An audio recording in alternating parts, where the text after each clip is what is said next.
Hey y'all, good morning. Good morning. You know what? Let me turn my camera on so you can see my beautiful face.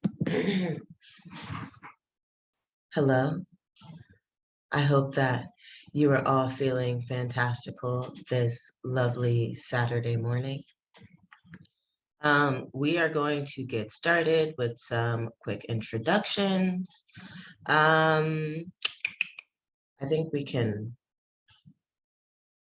should we do it on the everybody get off mute and do it?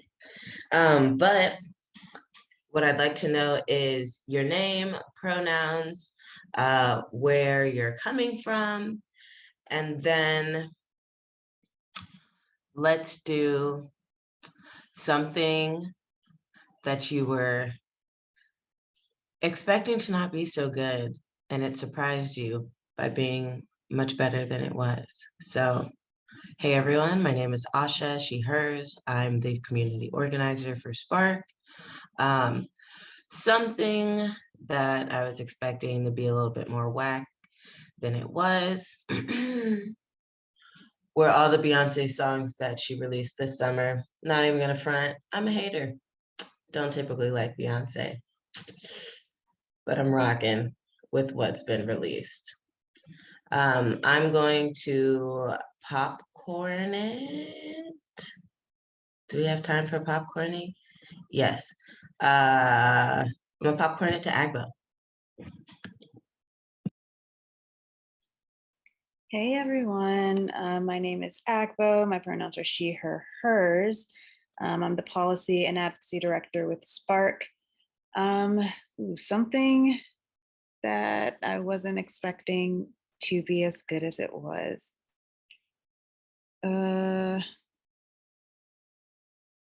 I really can't think of any right now.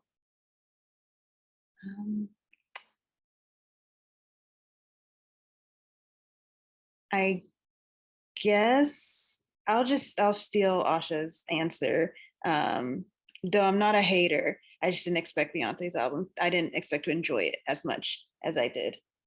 And I will popcorn it to Nandi.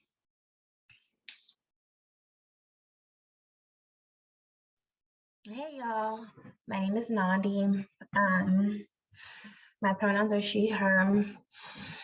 I think one of the questions was where are we from or where we, yeah, I'm in Atlanta.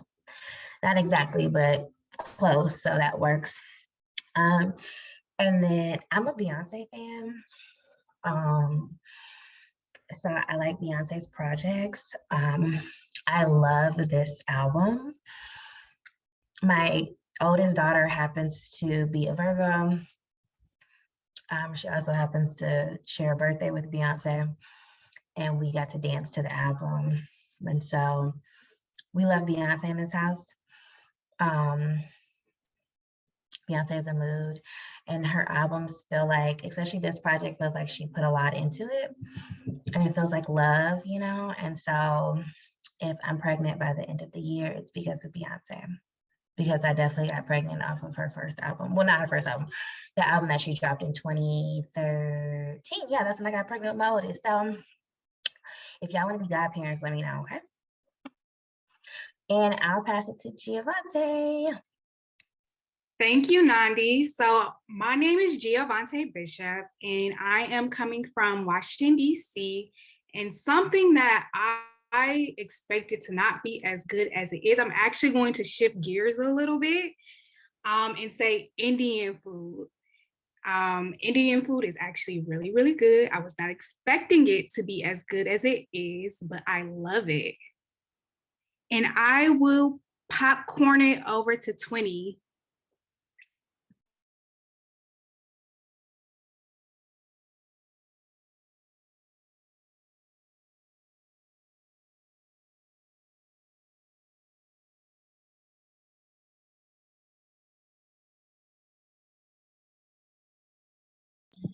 I think 20's having some technical difficulties. I can introduce myself and then popcorn it back to them. But yes, so my name is Kay. turn my camera on. But my name is Kay. My pronouns are she, they. I'm the lead organizer at Spark. And one thing that I was surprised, well, I'll just do two things. My first thing was, thing I was surprised about was I had Chipotle yesterday and it was really good. I didn't expect it to be that good. Or maybe I was hungry, I don't know. And then also I had this restaurant that's in Grant Park. It's called Maypole. I don't know if people heard of it, but it was really good. And I was surprised by how good it was. But yeah. Oh yeah, I love Chipotle guac. Like I love Chipotle, but I was just surprised that it was so good. Like it was perfect. I'll pass it back to 20.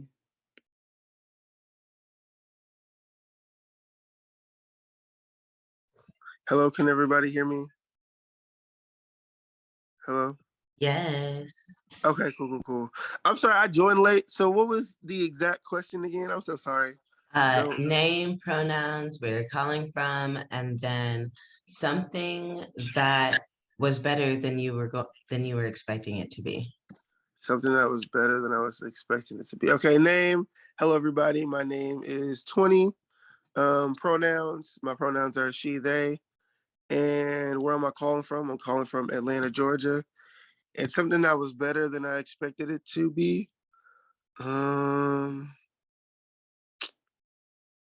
that's a tricky one. I don't know. I don't know, because some of the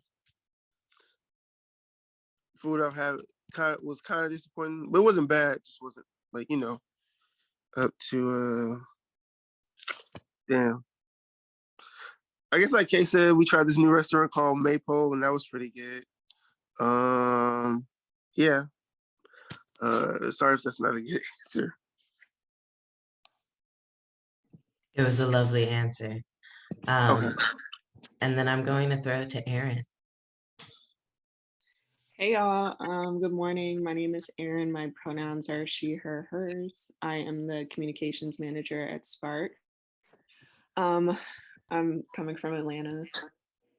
And something that I didn't think was going to be good, but I liked it, was the movie Nope. And the only reason I didn't think it was going to be good was because I was listening to other people too much, but I really enjoyed it. Okay, who hasn't gone yet? Alexis?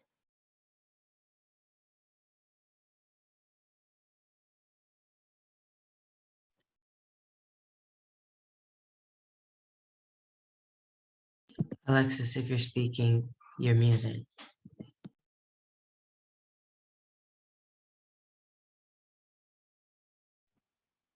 Can you all hear me? Yes. Oh, I'm Alexandria. That Not works. Alexis. Was there an Alexis? There was an Alexis, but it's okay. I don't see them anymore, so hop on in. Oh, well, hi, I'm Alexandria. I'm calling from Tallahassee, Florida. And something that I didn't expect to be good was raw oysters.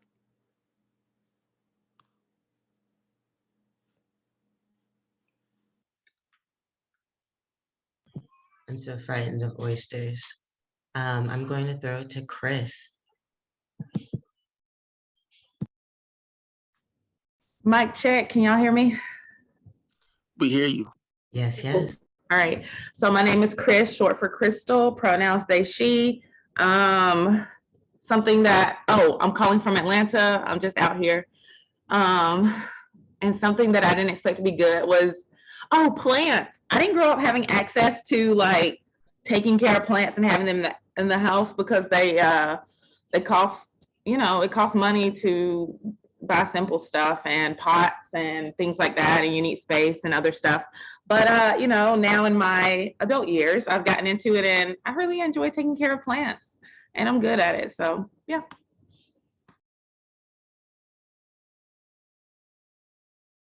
I can go next, if that's okay.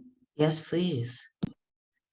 Okay, hi, I'm Alyssa. My pronouns are she, her. I recently came to the conclusion that I am queer. So I'm really excited about this discovery of myself. Um, but thank you. I something out. I'm calling from Dalton, Georgia, which is about 20 to 30 minutes away from Chattanooga, Tennessee. Um, I had something that is better than I thought it was going to be. Was the second season of P Valley. I'm a huge fan and I love it. I love the first season, so the second season has been off the chain, and I can't get enough of it. And I just love me some Little Murder and Uncle Clifford. So I love that whole storyline. So it's just been really great. So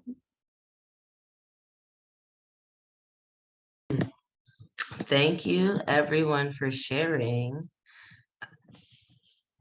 20, can you throw that in the chat for us? We'd love to see it. Um, so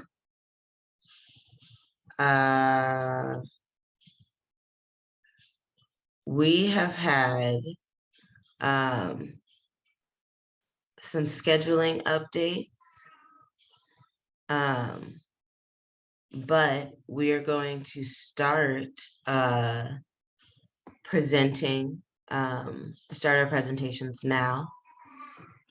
Aaron or Agbo, would you mind sharing your screen? We boop, boop, boop, are going to have Giovante. She's going to lead a presentation for us, charting new paths, building a brighter and bolder reproductive justice movement. Following Giovante's presentation, we're going to have a break. And then Nandi is going to present, and then we'll have lunch, and then we'll have 2 more presentations after that. So, Giovante, would you like to introduce yourself? Yes. And then, yes, perfect. And then we'll get started. Awesome. Thank you, Asha. So my name is Giovante Bishop, and I serve as the Senior Program Manager at In Our Own Voice. And I'm actually going to be presenting today. I'm creating new paths, building a bolder and brighter RJ future. So I'm going to share my screen. Everyone, please bear with me as I navigate technology. I am not the best. However, I'm going to do my best this morning. Okay, and can I get a thumbs up from everyone if everyone is able to see my screen?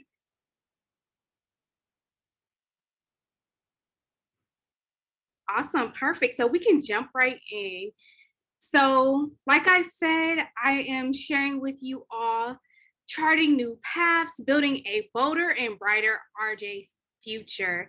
So with many movements gaining traction through online activism, it is imperative that we continue the fight towards elevating the RJ movement through new means. So within this session, we will seek to unveil what it really means to chart new paths towards reproductive justice and reproductive liberation within the digital era by leveraging social media. So we will discuss how to galvanize youth advocates who are interested in learning and applying new online mobilization efforts to build a bolder and brighter reproductive justice future that will honestly transform our world.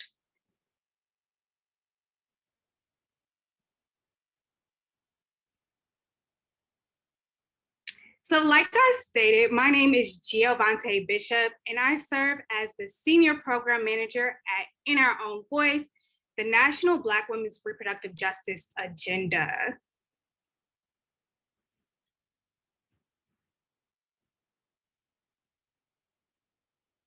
So what we'll be covering within our presentation today is how to galvanize youth advocates, how to leverage social media to elevate your mobilization efforts, and how to ignite your passion for social justice and amplify your voice around causes that matter to you through digital efforts.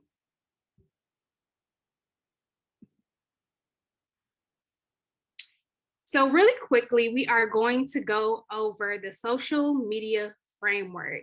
And 3 core elements of the social media framework are to educate, to empower, and to engage. So I'm going to begin with education. So you can't fix a problem you don't know about.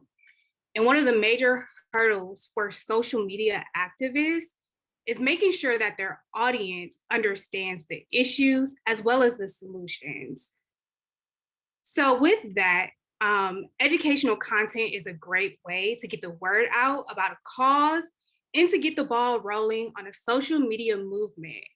So this content might answer a question, and it might allow for folks to do a deep dive into a subtopic of a larger issue, or it can give a historical overview of the problem. So the goal of educational social activism content is really to get our audiences up to speed so that they can get started on being involved within the movement. Next, we have empower. So empowering people to get into action.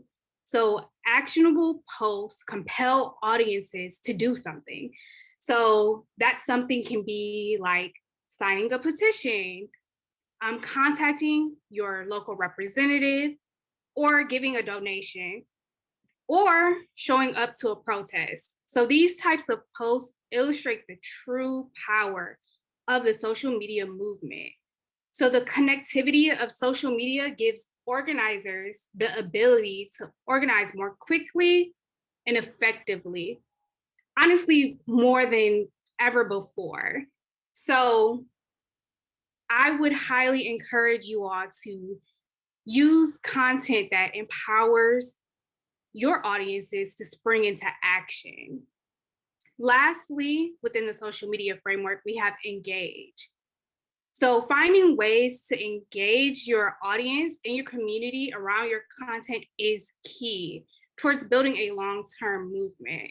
So answering audience questions, crowdsourcing ideas, and responding to comments directly are all great ways to engage with a social media community.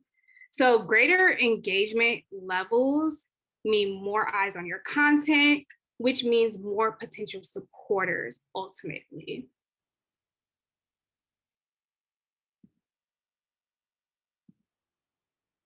So really quickly, I wanted to ask you all, which of these posts prompt you to think about the 3 core elements that we just touched upon? So is post A educational?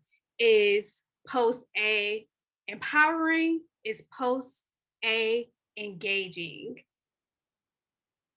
So with that, I just want you to drop into the chat, which of these posts do you feel like prompt folks to be educated? So that's the first question. You will drop A, B, or C within the chat box. Which post is educational?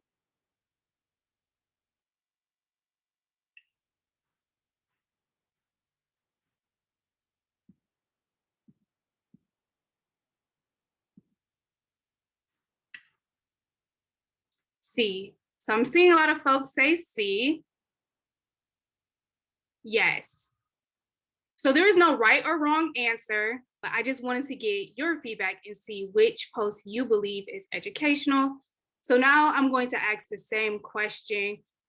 which post do you believe is empowering?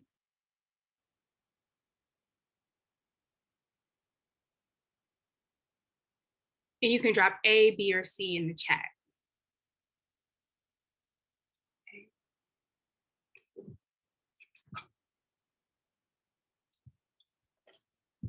Okay, awesome. And lastly, which post do you believe is engaging?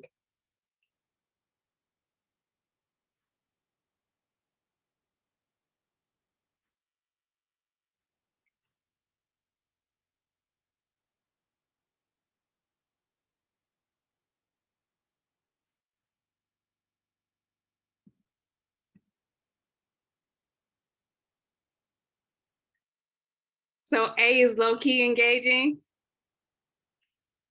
I agree. It prompts people to take action by signing on to the Black RJ pledge. So I want to thank everyone for their participation, and we can move right along. So social media activism is sometimes criticized as being more talk than action. However, I believe with the right intent with our online efforts, we can center around driving real world difference. So here we have movements over moments. So I really want everyone to be empowered to look at social media activism as a way to drive action rather than clout. So I think we all know of different social media organizers who have used, social media as a tool to just gain clout. However, within this presentation, we are going to learn how to use social media to garner movement building.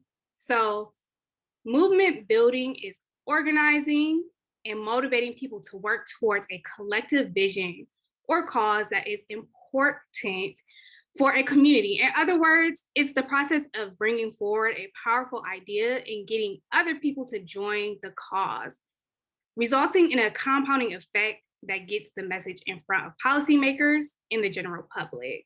So social media activism and movement building go hand in hand. So really the same mechanisms that bring people together over the love of a team or a book or a hobby can also bring people together over social causes when executed correctly. The impacts of social media movements honestly can be massive if used correctly. So I'm actually going to prompt us to an activity on Google Slides. So I'm going to drop the link in the chat box and everyone should be prompted to the Google Slides. Just one moment while I get the chat function working.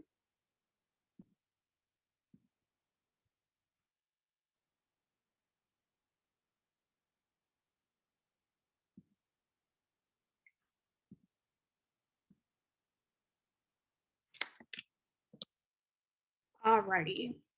So everyone should be able to access the Google Doc in the chat. So if you click on it, you will be prompted to a Google slide. And the question at the top of the slide asks, where are you on the spectrum? So if everyone can give me a thumbs up once you are there, that would be awesome.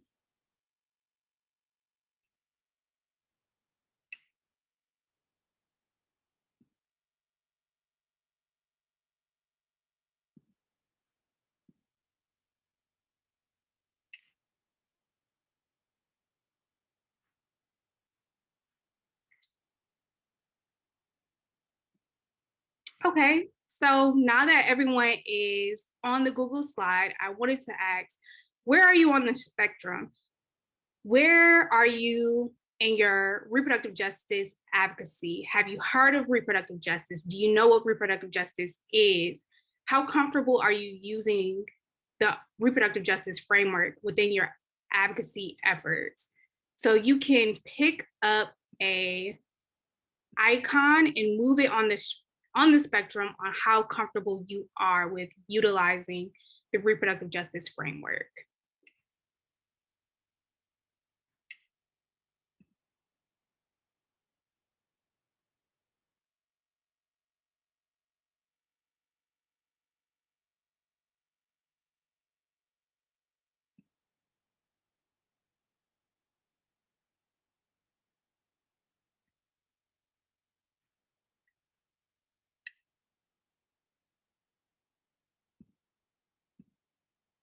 I think it's in view only mode. I can't move the, well, I couldn't move it. I don't know.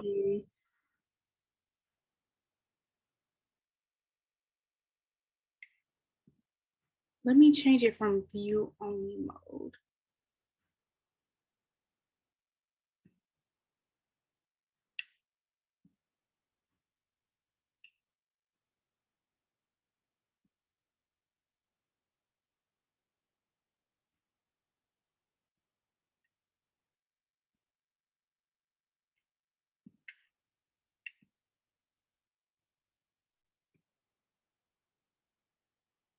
Okay, so I just updated the settings to editor, so everyone should be able to now move each of the icons. Let me know if you have access to do so.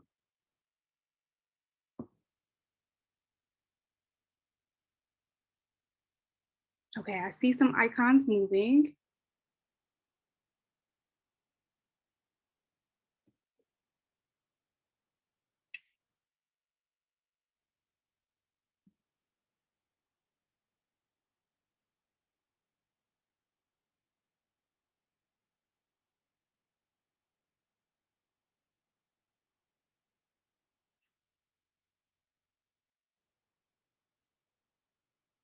And if you're unable to move one of the icons, you can come off mute and I can move your icon for you if you feel comfortable with that.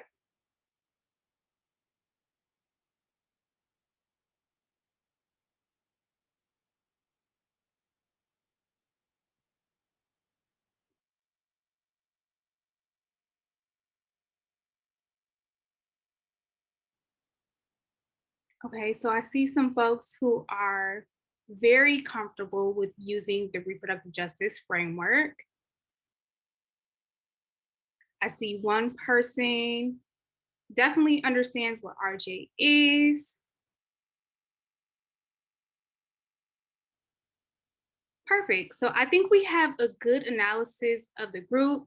Folks here are pretty comfortable with using the reproductive justice framework. We understand what RJ is, and we can apply the RJ framework to our advocacy efforts. So really awesome. We can jump back into our presentation. So bear with me as I go back to our Canva presentation.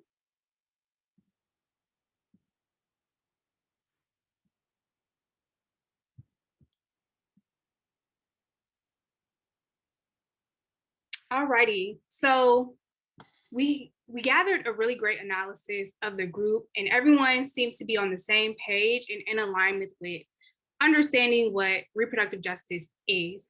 However, I did want to provide a quick overview of what the reproductive justice framework is, just so we can have a good grounding of the framework and understand how we can apply it, not only to our social media advocacy efforts, but to our broader advocacy efforts as a whole. So the reproductive justice framework links reproductive rights with social justice and demonstrates how the intersecting forms of oppression that Black women, femmes, girls, and gender expansive people may experience and how that experience can affect their bodily autonomy and parenting decisions. So the 4 tenets of the reproductive justice movement are the right to have children, the right to not have children, the right to parent those children in a safe and sustainable community, as well as having full bodily autonomy. So these forms of oppression include facing discrimination in the healthcare system, being denied access to services based on income or immigration status, living in unsafe and unhealthy environments, or experiencing disparities in pay and overall economic security. So we're going to take this form and apply, well, this framework rather, and this analysis and apply it to our social media advocacy efforts. And I'm going to outline how we can do that now. So we can utilize the reproductive justice framework in galvanizing youth advocates. So to me, it's really important that we bring young people into the fold when we're talking about reproductive justice, just because our movement is multi-generational, it's multifaceted, and we need the voices of young people to be amplified within this movement just so we can center their issues and their the issues that are impacting their lives as well as their lived experiences.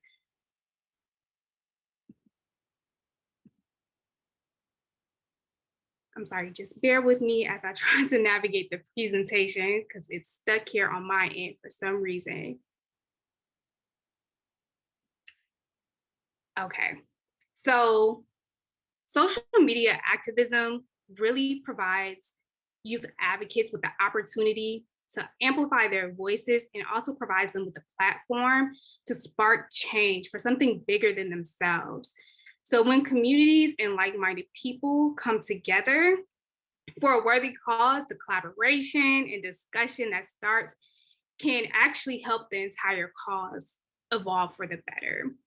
So like I said earlier in my conversation, it is imperative that we bring young people into the fold with movement building, because young folks who join the movement bring their perspectives, their ideas, and helping to further crystallize the core message of the RJ movement. And this really ensures that the change that is being pursued is actually in the community's best interest. So one of the key tools that we can utilize in social media activism is storytelling. And I specifically wanted for us to touch upon what digital storytelling is. I think we all have, seen how when we tell our stories, it can really propel change, as well as harnessing the power of compelling storytelling can build authenticity within the movement. It can build connectivity within the movement. But I really wanted to shed light on what digital storytelling is, because I think when we share our stories digitally, sometimes we can get removed from the human aspect of storytelling. So I wanted to break down some core elements of storytelling so we can, humanize our stories in a digital space. So I'm actually going to stop sharing my screen from the Canva presentation and prompt us to a quick video that outlines what digital storytelling is.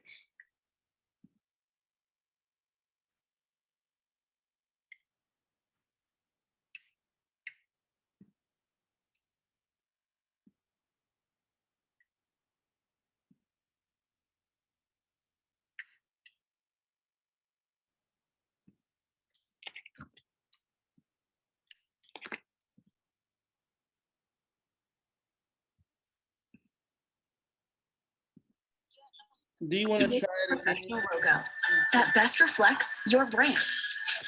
Just go to Wix Logo Maker. Answer a few questions.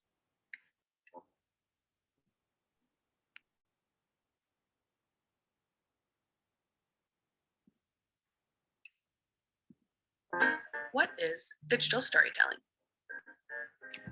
Digital storytelling uses multimedia tools to bring narratives to life. Digital stories are versatile and can cover a wide variety of topics, such as explaining a concept, reflecting on a personal experience, retelling an historical event, or making an argument. Digital stories are typically videos that combine audio, images, and video clips to tell a story. Even though we recommend that digital stories be 2 to 3 minutes long, a lot of work goes into making one. First, you will need to brainstorm what you want your digital story to be about. Once you've determined the purpose of your digital story, the next step is to create a script and a storyboard. When writing a script, you will need to decide what you want your digital story to accomplish. The script and storyboard will lay out exactly how the digital story will unfold. The next step is to create your video. Depending on your script and storyboard, you may need to record your voiceover, gather or create images or video clips, and choose music and sound effects. Finally, put all the elements together and enjoy the final product. If you're interested in learning more about these steps, check out the guides and videos that we have linked in the description. So, why create a digital story? Creating a digital story is an engaging way to share information that requires creativity, self-direction, and experimentation with new technologies. Need help? Email library@uofwealth.ca, chat, or drop by.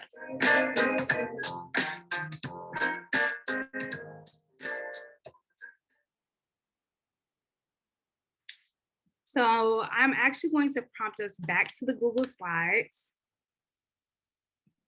And ask for everyone. Oh, I think YouTube is still going. I wonder me. what your favorite story was when you were younger. Perhaps it was a story that your parents read to you over and over again. Well, mine was The Very Hungry Caterpillar by. Okay. So I'm going to prompt everyone to go back to the Google Slides and to go to the second slide that asks, how have you used social media to tell your story? And I have dropped in the chat the link to the Google Slides, and we are going to jump to slide 3. And once you're there, you should see sticky notes that you can type on. You can just say you've used social media, like you've used the stories feature on Instagram, or you use social media to tell your story about advocating for mental health awareness. However you have used social media to tell your story, drop it in those sticky notes.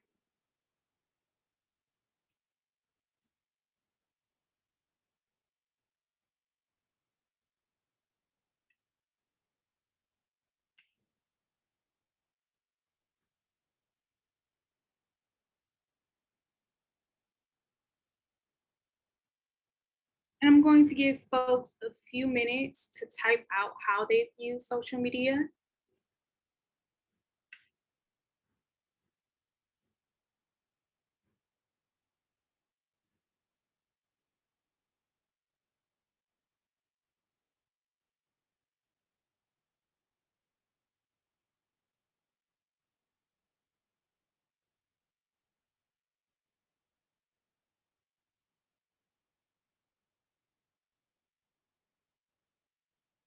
So one of our participants says that I've used Reels to tell a story through pictures.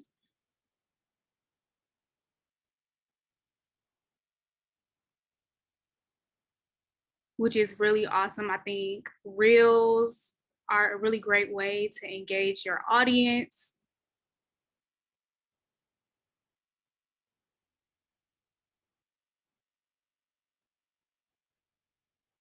I'm seeing a few other people type out their responses. And I'm not going to lie, I need glasses, so I actually can't see the text. If you see me like close up on my computer, there we go.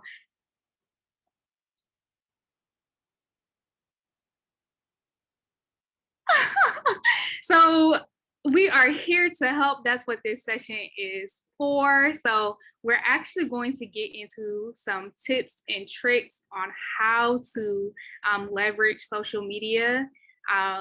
So by the end of this session, you will no longer feel like you're or like you don't have the tools and resources to adequately use social media. So I got you.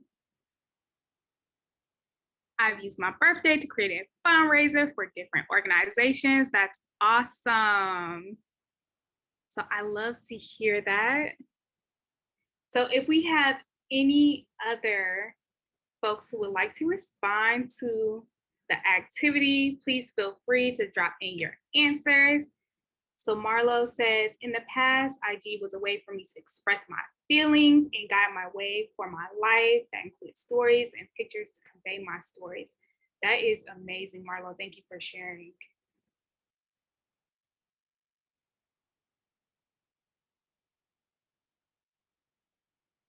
So I see one last response here.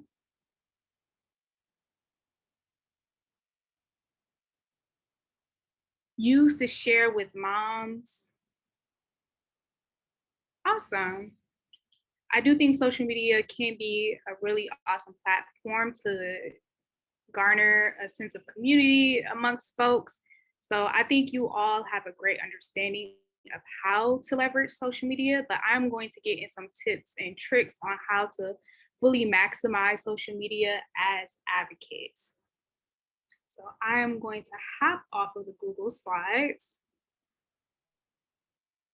and jump back into our presentation.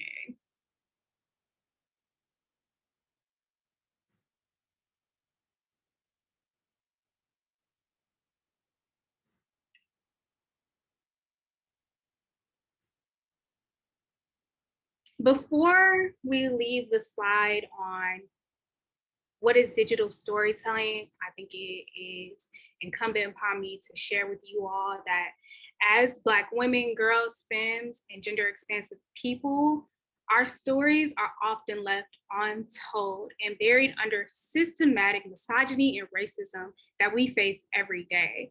So the silencing of our voices has a detrimental impact on our health and overall well-being. So today we are really going to work on shifting that narrative by equipping you all with the necessary tools to amplify your voices and to center your stories. So like we heard from the video, digital stories are both easy to produce and simple to publish. And they're a really great way to energize your audiences and engage them on a deeper level. And 3 tips that I have for you when developing your digital stories are: 1, to be authentic.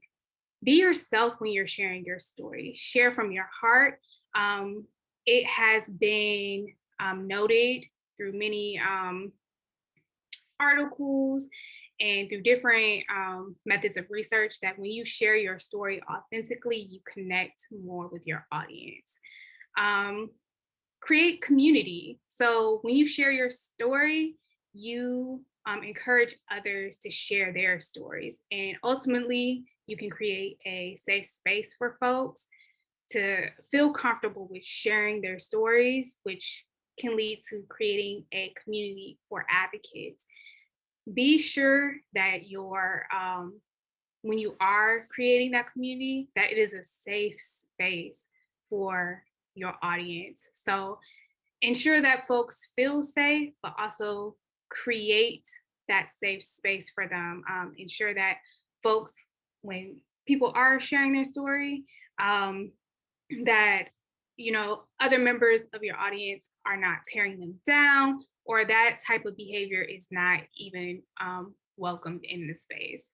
And I know sometimes that's hard to do because it is social media, but if you see that negativity taking place, I would remove those folks from your community.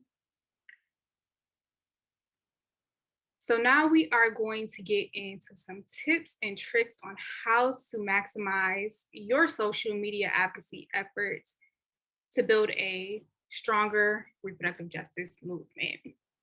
So when you are developing your messaging, so your messaging is really what you want to convey to your audience, I would ask that you follow these very simple core messaging strategies, which are first to define your target audience. So it's really important when you are shaping your messaging to understand who you are speaking to. I feel like far too often we have messages that go out that seem like they're too vague, and the scope of the message is kind of like for everybody. But it's okay to find your niche. It's okay to narrow down your focus, and to really say, like, for instance, if I'm speaking to youth advocates, I'm not going to use a mailer to go out to my youth advocates. So I'm not going to send them in mail pamphlets, because I understand, like, as a millennial myself, I am not checking my mail. I think social media is a great tool to really access youth advocates. So understand who your audience is and the best way to shape your messaging for them, as well as the best method of getting the message to them, is also very crucial in defining who your target audience is. And I also wanted to touch upon repetition. So studies have shown that it takes people approximately 7 times to hear the same message to actually be prompted to action. So repetition is key. So don't get discouraged if you put out a post and it doesn't get the engagement that you thought it would garner. That is perfectly fine. Post it again. You can change, your design to make it more engaging and interactive. However, don't let it discourage you, because like I said, it takes people 7 times to see the same message for them to be prompted to action. So if you are putting out a post about signing a petition and folks do not jump on board the first time, that is okay. Post it again. And maybe, by that 7th time, people will actually sign your petition. So next, structure your message. And what I mean by that is, when you are developing your message, make sure that your message is on brand with, so I know I'm speaking from an organizational standpoint, but if you are a individual organizer, make sure that you are structuring your message in a way that is reflective of your mission, your values, and what you stand for. So you don't want to have your message be out of alignment with, your core values. So always ensure that your messaging is structured with that at the forefront. Time matters. So in a recent study, it was concluded that the average person has the attention span of 8 seconds. And what is really funny about that is that the average attention span of a goldfish is 9 seconds. So on average, the typical human being has an attention span that is less than your average goldfish. So when you are structuring your message, keep that at the forefront as well. Many social media platforms only allow for videos to be a certain length anyways, but if you can get to the core root of your message within under 30 seconds, I would definitely empower you to do so, because people have very short attention spans. And I think we all have, become very used to, like, just scrolling through our timeline, not necessarily paying attention to what, the content is on our screen. So you really have a few seconds to grab people's attention and to reel them in with your content. So at the heart of what I'm saying is really to be aware of how long your posts are, and to, within the first few seconds, have something that is very attention grabbing for your audience. Next is be succinct. Brevity, clarity is very important, especially when you are having messages that are written. So like Twitter, for instance, we know that Twitter posts are 124 characters. You cannot exceed, well, you can exceed it if you have the new Twitter. I am still on the old Twitter. So even with that, please be sure that the messages that you are trying to articulate on Twitter, they're short, they're succinct, they're clear. Within the first few sentences, you want people to be very aware of what you're speaking to. Don't have your message be long, drawn out, and not clear on what the action is that you want for your advocates to take. Lastly, I want to leave you all with is find inspiration from current trends and social media phenomena. So like for instance, we know that there's always a new challenge occurring. It's okay as social media advocates to hook on to some of those, catchy trends that are occurring at the moment. Because we know that those trends, garner attention, they garner engagement. So it's okay, and I don't think it takes away from the larger message of your content.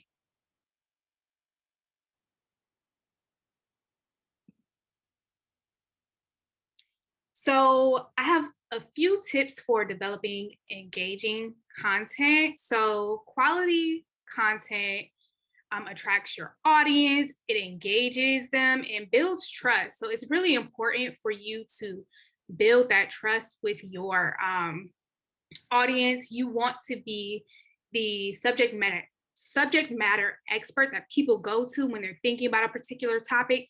Here we're talking about reproductive justice. So Spark is a phenomenal subject matter expert when it comes to reproductive justice. I know when I think about reproductive justice, I think about Spark. I think about In Our Own Voice.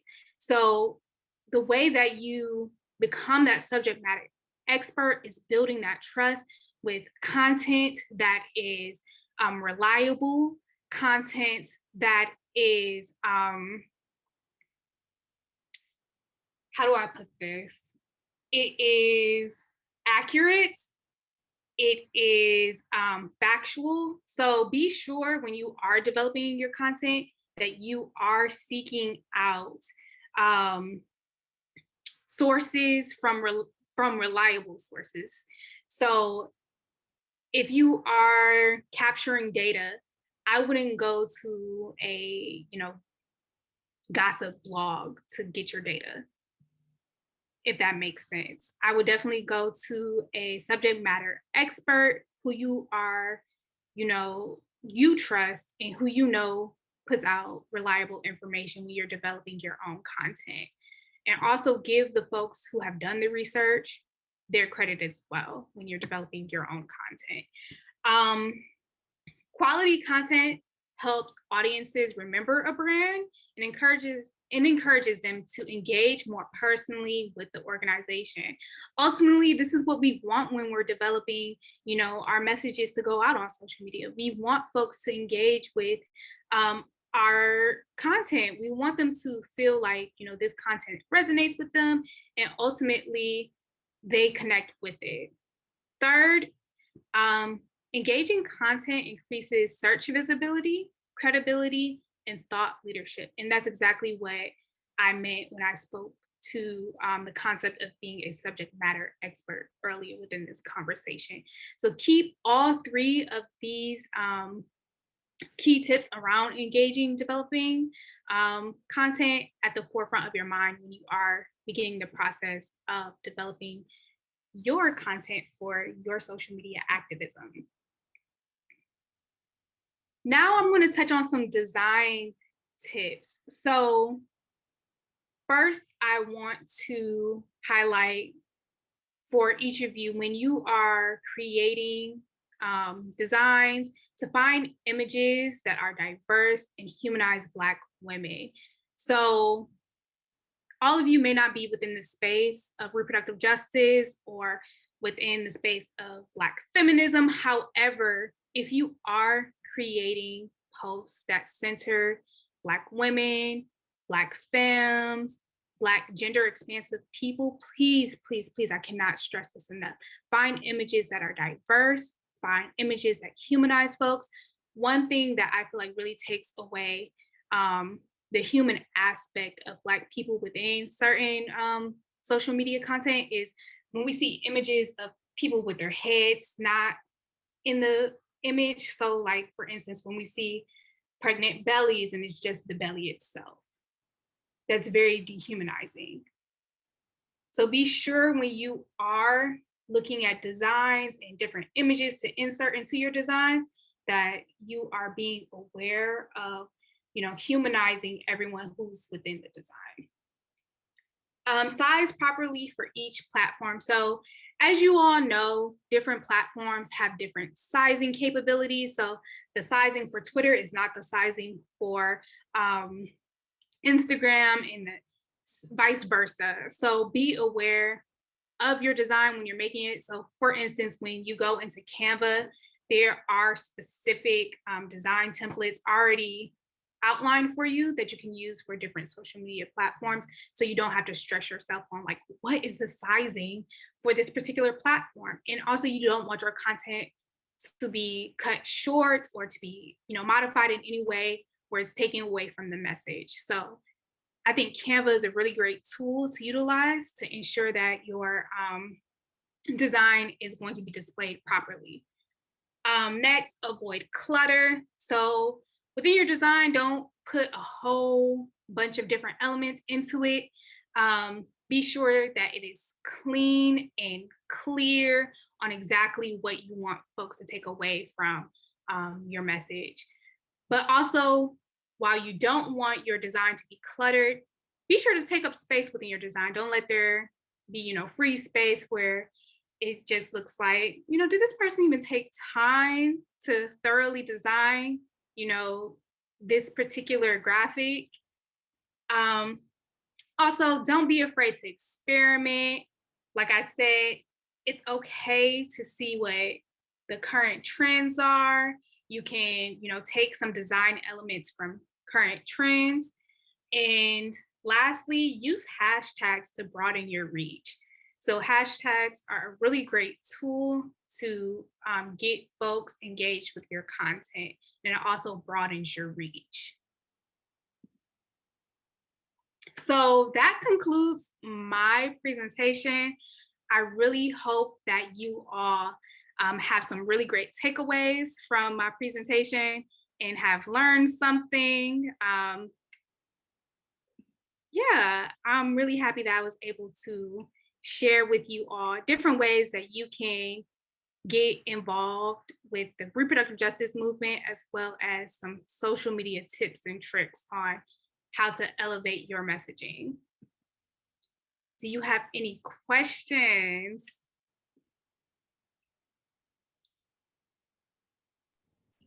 I really appreciate this presentation. It was really good. And I'm just wondering if I can email you to have a copy of the PowerPoint to like go back and review as a, okay. Absolutely.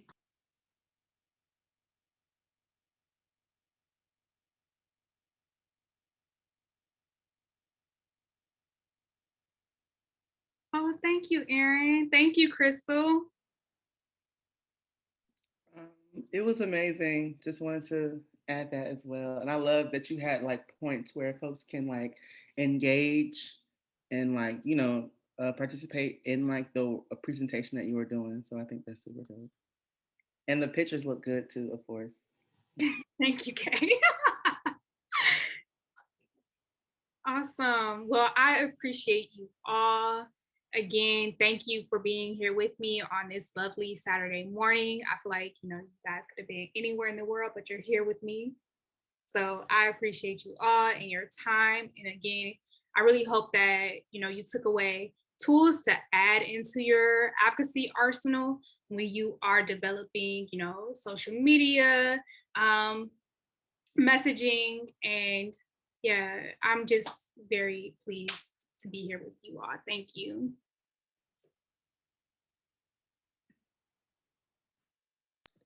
Awesome. Thank you so much, Giovante. Taj said it was a great presentation as well. So thank you so much. All right, perfect. So what we're going to do now is take a little break. And we will come back at 12:15. Yeah, take a nice little break and we'll come on back. Our next presentation is going to be from Nandi, Nice Nasty Mom, at 12:15. And then we'll have another break after that. All right, y'all. So thank you. Enjoy your break. And we will see y'all back in about an hour.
Wait.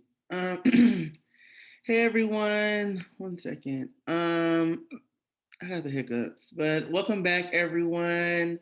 Welcome back to the Reignite conference.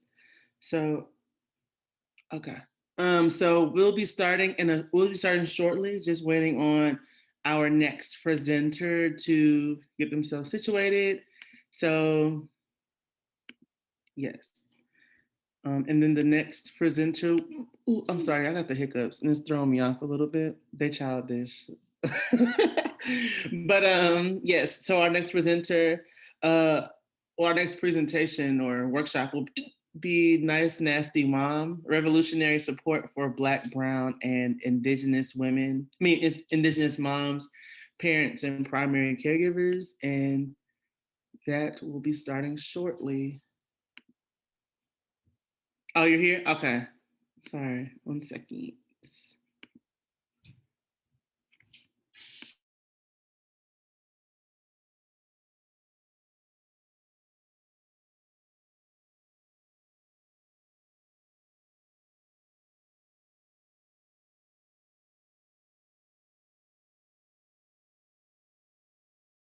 Aaron, would you mind supporting? Oh, wait. Would you mind supporting a bit? I'm trying to make them co-host. Yeah, I can do it. Thank you.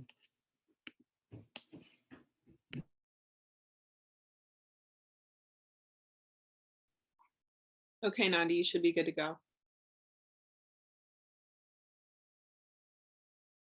Hey y'all.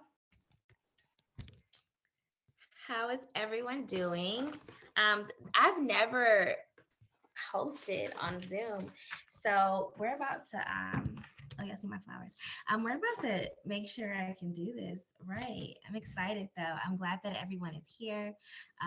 So I believe it's sharing my screen. Right? It's sharing my screen, so all I need to do is pull up my PowerPoint, right? Okay. Is that right? No, we just see you right now. Okay. So, So yeah. on the bottom, like center of your screen, you should see a green button that says share screen.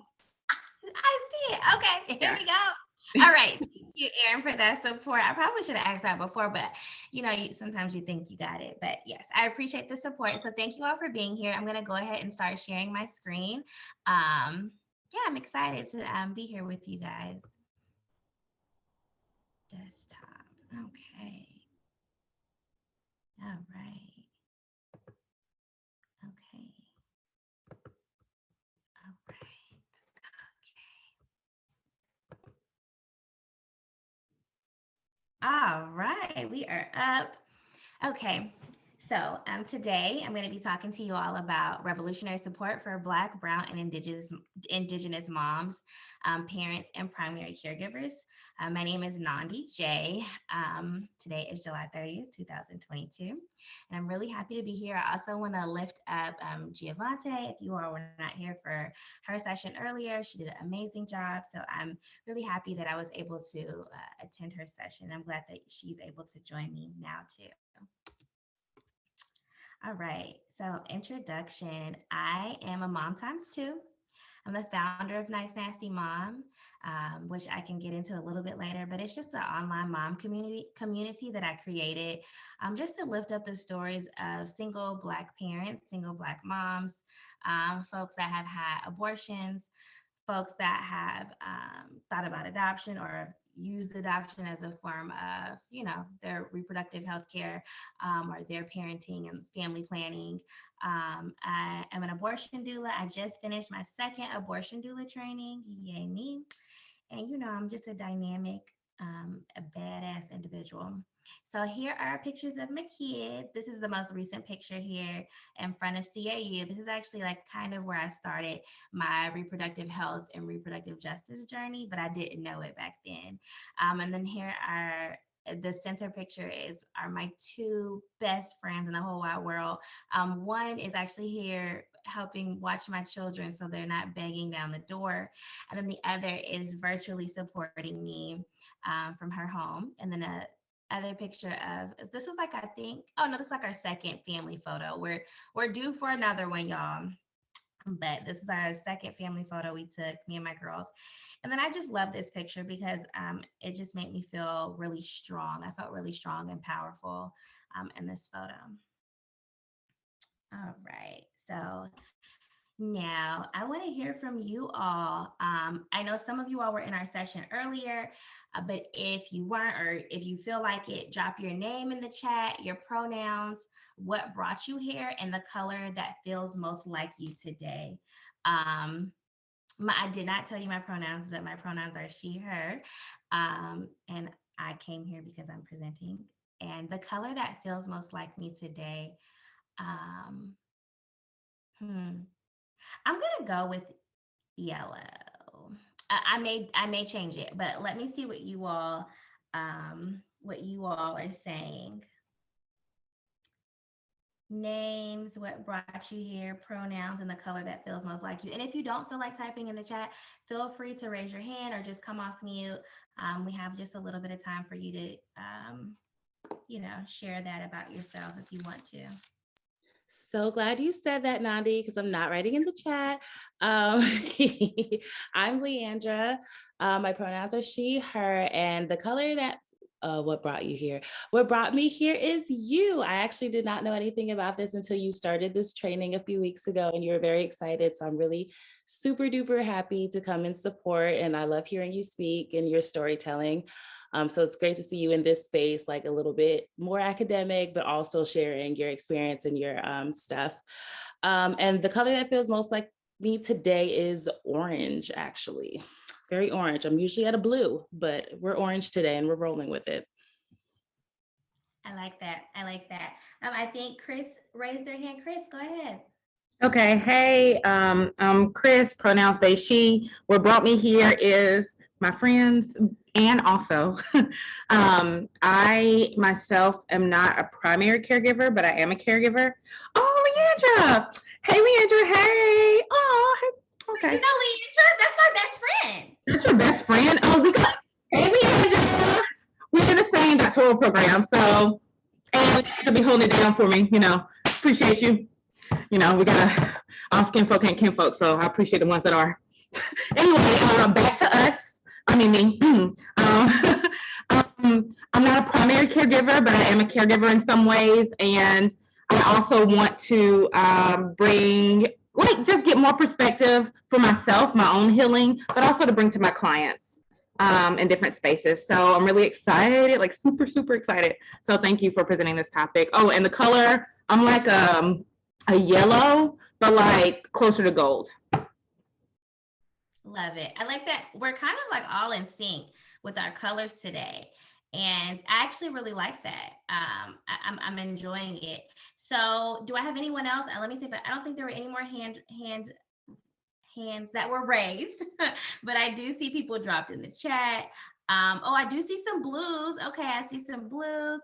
I see rose gold, burnt sienna. I like the description of that. That is from an artist. Okay, Kay is an artist, and of course she was gonna come with a good description of a color. I love to see it. Agbo, hey. Giovante, yellow, orange, green, earth tones. We love it. Okay, thank y'all so much. Aaron, oh, green. Aaron has green. Let's see. Okay.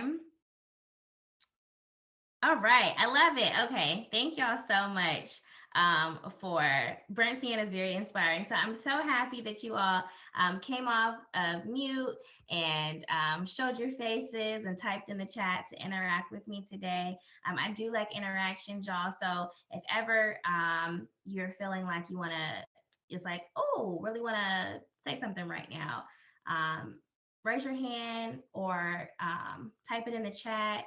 I have two computers going, so that's why you may see my face going to this side, so I can see what's in the chat and also give my presentation.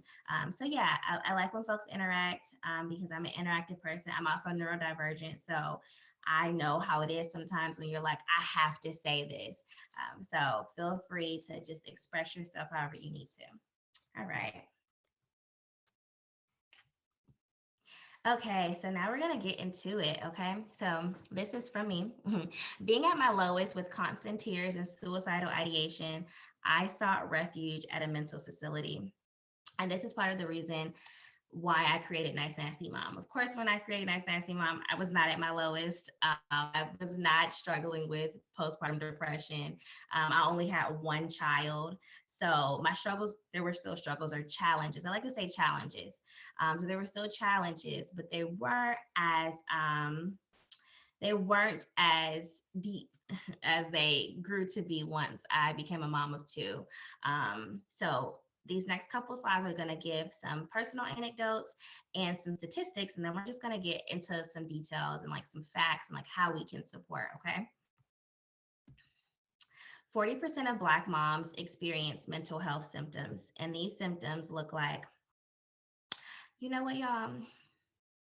I see a little typo, but we're going to keep going, and I appreciate no one bringing that up, okay? These symptoms include perinatal depression, perinatal anxiety, and more. There's also psychosis that can happen. There is OCD that can happen. There's so many mental health symptoms that can occur, and perinatal is when a person is pregnant and a year after birth. Okay, so when we talk about perinatal, it's from the time that they're pregnant until a year after birth. Perinatal mood disorders are one of the leading complications of pregnancy and childbirth. And I think this is one of the most important ones, I feel like, because a lot of times when we talk about pregnancy or we talk about birth, we're talking about some of the physical things that happen.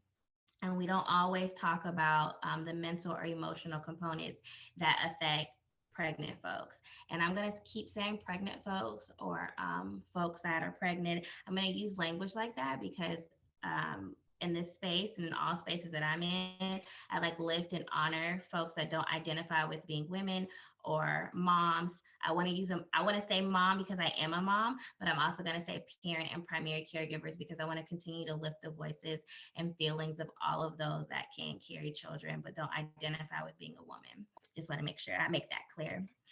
So yeah, when we talk about perinatal mood disorders, wanting to be sure that we're providing support for folks mentally and emotionally and not just physically. So what are some contributing factors of the symptoms? So we have lack of social support, history of depression, low socioeconomic status, stress, and poor access to healthcare. All right, so I'm about to drop a link in the chat. It's a Google Doc. And here we go. So I want us all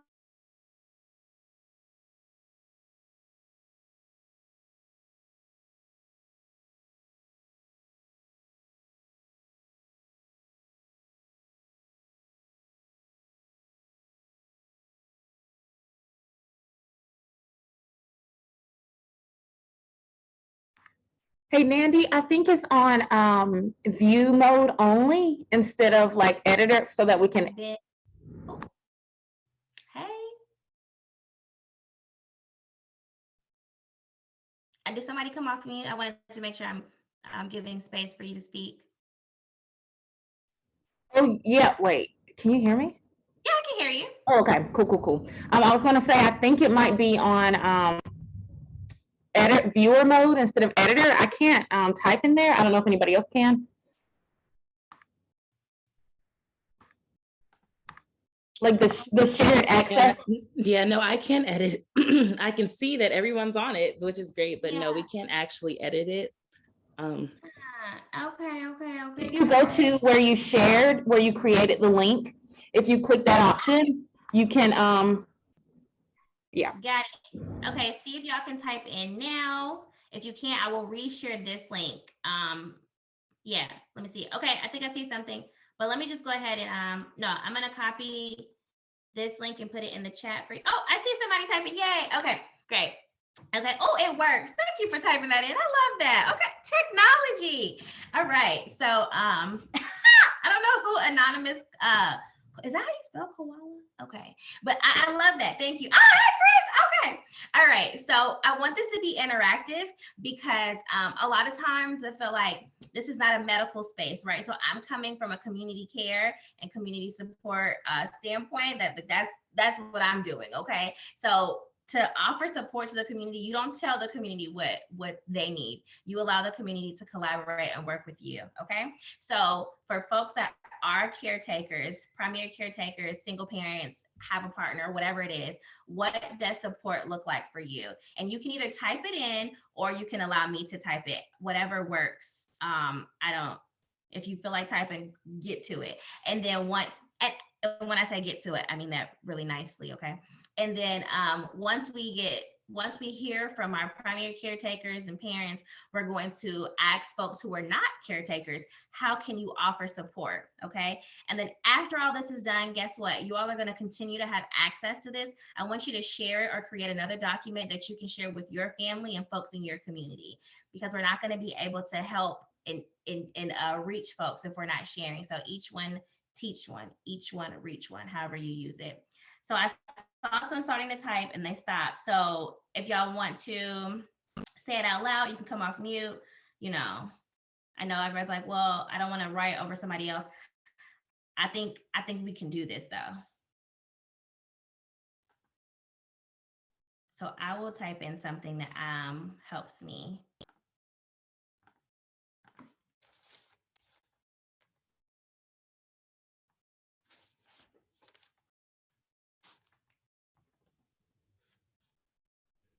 Oh, I can't do it on here. Okay, y'all, I had to switch computers because my keyboard on my computer acts like it doesn't like me. So I cannot type the letter T or Y. And I wanted to put inviting. So we're gonna wait. I want to wait and see what you guys have. I see some things moving, but I don't see anybody. Okay, I see something. Okay.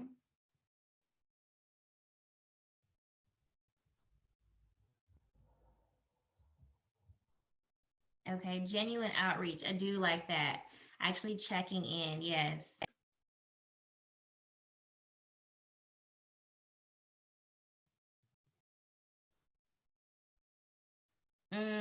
Okay, I love that. Transparency about capacity.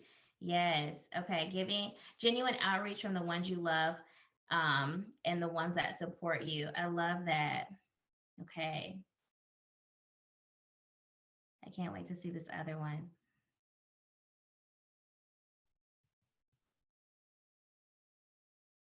Okay, I really like these. I like these too. And then, okay, I have some folks going ahead and typing, how can you offer support? And y'all, if I start crying, don't mind me. I just happen to be slightly sensitive, and community support and like providing care to folks that are raising children is like a true passion of mine.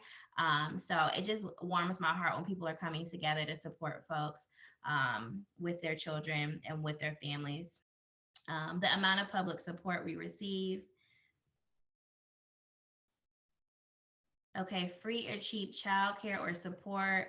Yes, helping with grocery orders, budgeting, ride sharing, taking the baby or children with me when I run errands or take walks. I love that. A lot of these are talking about childcare support. I really love that. We're going to spend like maybe 2 or 3 more minutes because I want to make sure we're getting some good things out so we have some stuff to discuss when we go back to our slides. Yeah, listening. Listen, I literally have one person that I will call to just cry, literally cry on the phone with, okay? I will cry on the phone. I will scream. I will curse. If you know me, you know I curse like a sailor. Shout out to my grandmother. Yes, just listen and validate. Yes, because some things are not easily resolved. That is true. I love these. Okay. All right. Offering childcare support while hosting and planning events. I love it. I love it. I love it. Okay, great. So we're going to shift. I believe I read off everything that's on here. Oh no, I missed one. What does support look like for you? Respecting boundaries, capacity supporting, and my need for rest or to step away. I love that. Oh, one thing, what does support look like for me? I have to say, one thing I get commentary sometimes from folks, right? And they're like, when are you gonna clean up? First of all, I have 2 children. I'm here at the house with them all day. Just because I'm here all day, it doesn't mean that I have the capacity to do it, like especially for me, myself, who struggles with like mental health issues. Read the room, every day that you come over, every time that you come over is not the time to ask me like, what's going on? When are you going to do this? I clearly don't have the capacity. And if I did, I would do it. If you want to offer support, but let's not infringe. Okay. Let's not do that. So I love all of these. These are great. So again, I'm going to edit these so that the fonts are all the same, so that you all can share these with folks in your community and with your friends and family. And maybe you can just ask them, what does support look like for you? I think what happens is we don't ask enough. So I definitely like the one for how can you offer support, where it says listening to caregivers. Yeah, because I don't think we listen. We try to tell them what they need. So switching back to the PowerPoint. Again, that link is going to stay in the chat, and then you all can keep it and add to it as like life moves on. All right, so when we talk about revolutionary community support, I want to talk about what revolution is or means or stands for, and what community support stands for. So let me go back here, make sure I'm not missing anything in the chat. Okay. So revolution is involving or causing a complete dramatic change. And why I said revolutionary community support, one, because my lovely peer / friend now, Gio, was helping me with the title of my presentation. And she gave me that word. And I said, That's it. I like that. And then community support. What is community support? It's specific activities or outreach with or on behalf of an individual or groups of people to help them thrive. Now, I got that definition from a community or Department of Health from Maine, but I changed it up a little bit because it was speaking a lot about folks that have substance abuse or substance use issues, and some parents do, right? But I needed to switch it up for folks that are just dealing with like everyday stressors in life. Yeah, so now we're just going to take a second and we're going to talk about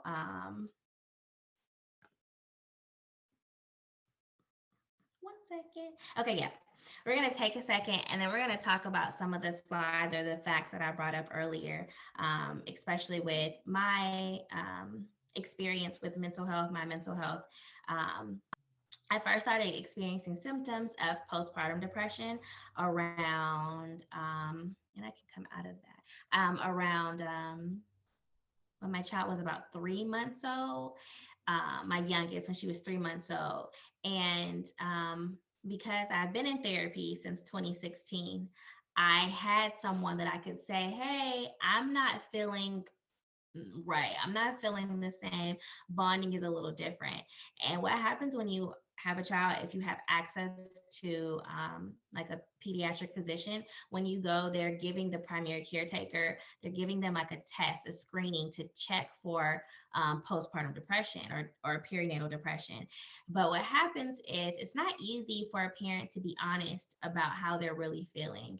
And this is why or what happens and how it affects Black folks in particular.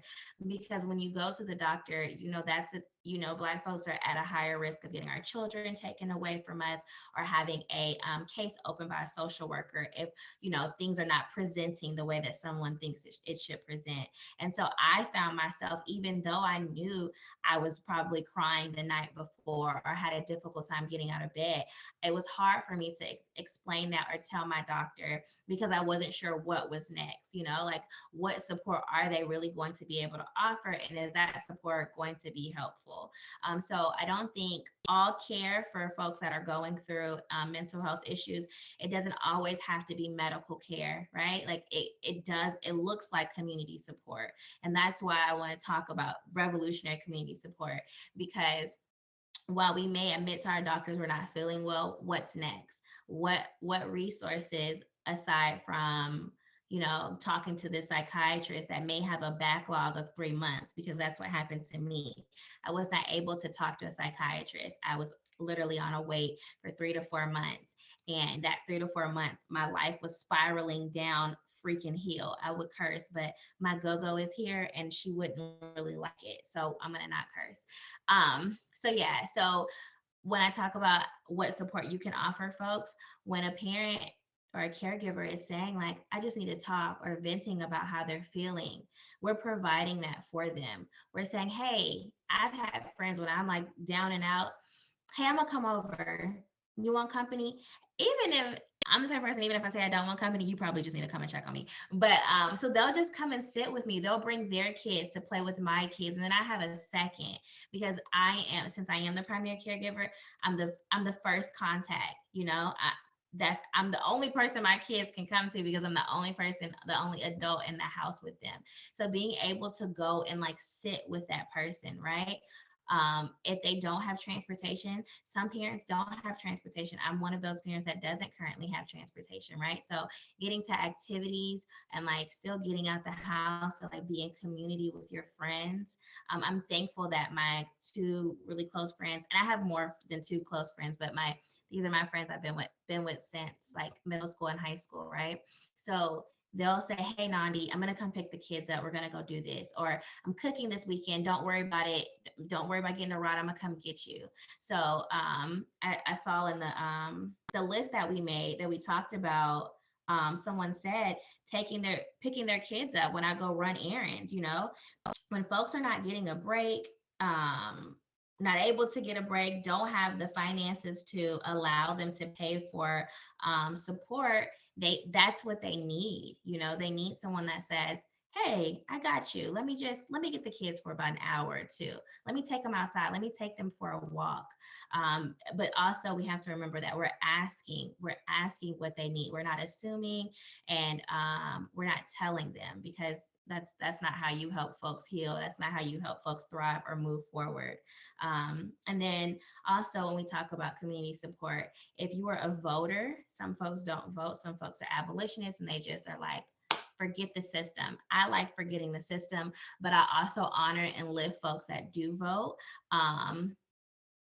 Because it can provide some support. So voting does play a huge role in how we can support families with children.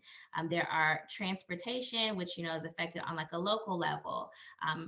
Folks that don't have access to a vehicle need to live in a city or need to have access to public transportation that allows them to get to childcare centers. Childcare centers close at a certain time and parents have to be there, but they're at work and they can't, right? So then we're talking about expanding the opportunities that childcare facilities have to stay open later, expanding the funding. Georgia was given like $900 million for funding, but what happens is the funds are not easily located. I attended a session yesterday through the New Georgia Project about how voting and childcare go hand in hand. And it was super informative. And when I don't have the link right now, but they're supposed to send it. When I have the link, I will share it with Spark so that they can make sure it's included with this video, because it gave a lot of information about how the governor, who appoints the like the decal, which is the overall childcare in Georgia, how they just appoint that person. And the person who's been appointed has been in there since 2014. And the money that's been allocated, the $900 million that's been allocated to childcare facilities, is not always, there's money missing, and that money is supposed to go directly to centers to help them pay for the teachers that they're hiring. The teachers are making less than $15, they're making less than $13. They're not able to survive. And so there's a teacher shortage, not just in schools, but also in daycare centers. And the daycare centers provide like a huge benefit to families, not just to get the children out the house, even though I would like to get my kids out the house, but it provides them with some social activities that they're able to do and use. So they're learning to play with other kids or play next to kids or beside kids. They're getting potty trained. They're getting help from other caretakers in the community.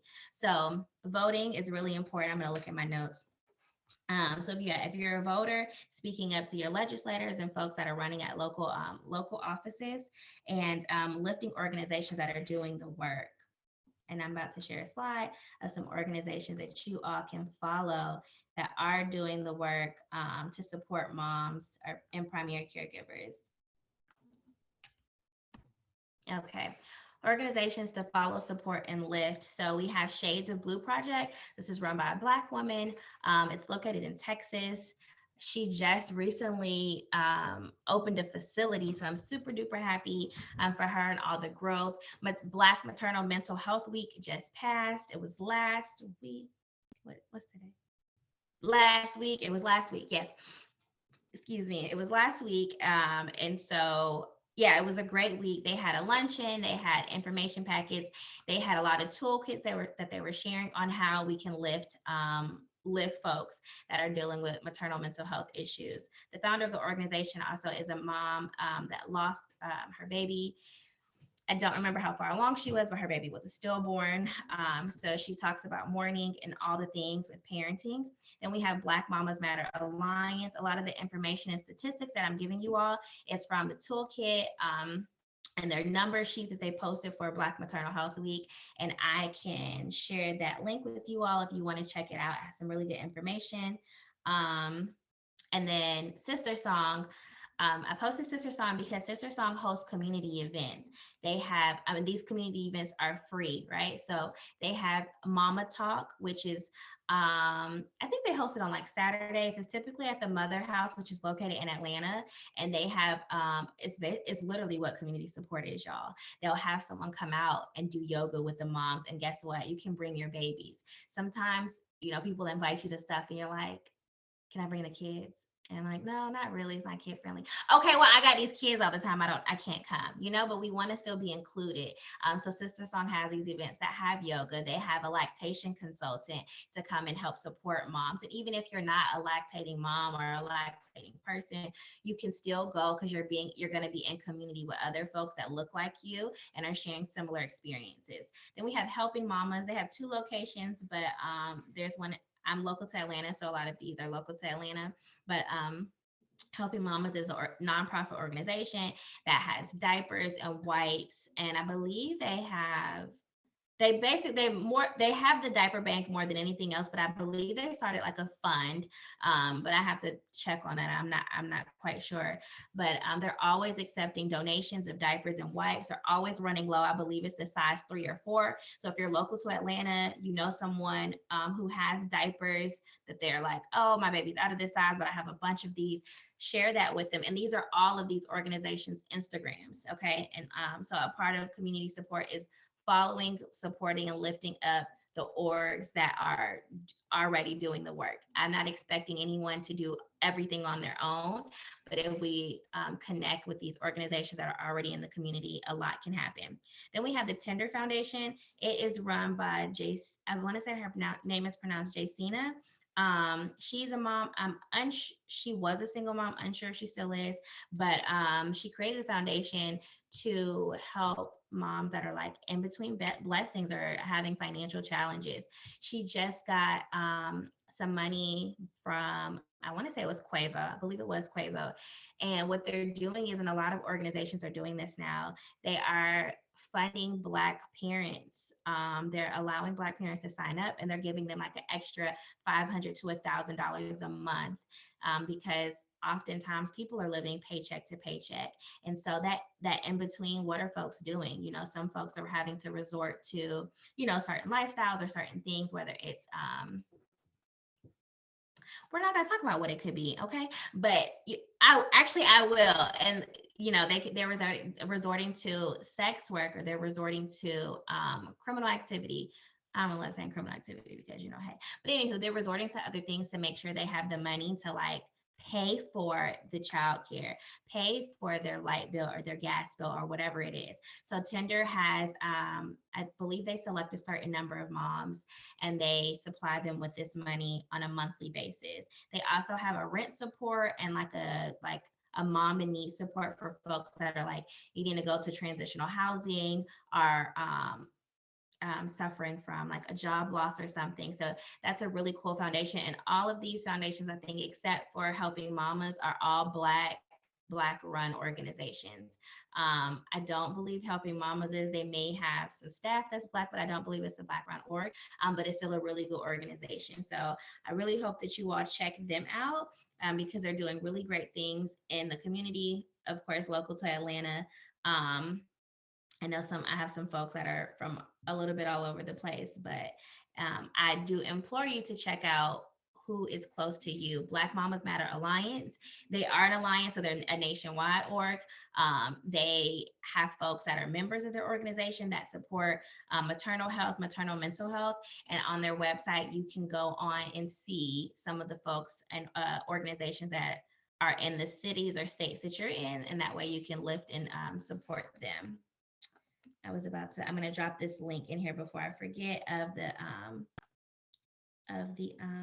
numbers. 1 second. The fact sheet. I want to share this with you guys before I forget. Copy it. Having 2 computers is helping. Are we following along? Can I see some thumbs up if we're good? I don't really like thumbs down. I don't think there's a thumbs down option. If we're like, yay, I love it, give me a heart. If we're like, I have questions, can you give me a thumbs up? I would like to see that, or just in the chat if you want to go ahead and put that. That would be super helpful for me to know if I need to. Okay, here's the fact sheet from. I hope that pops up.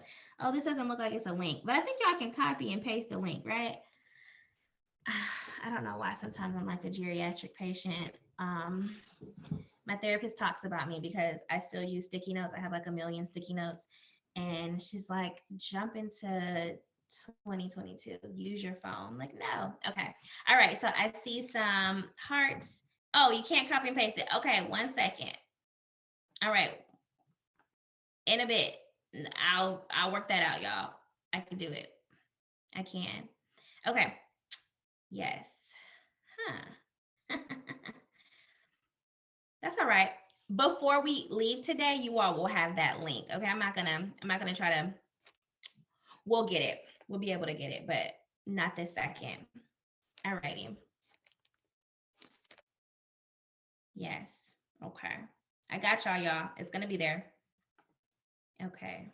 Let me go to the next slide.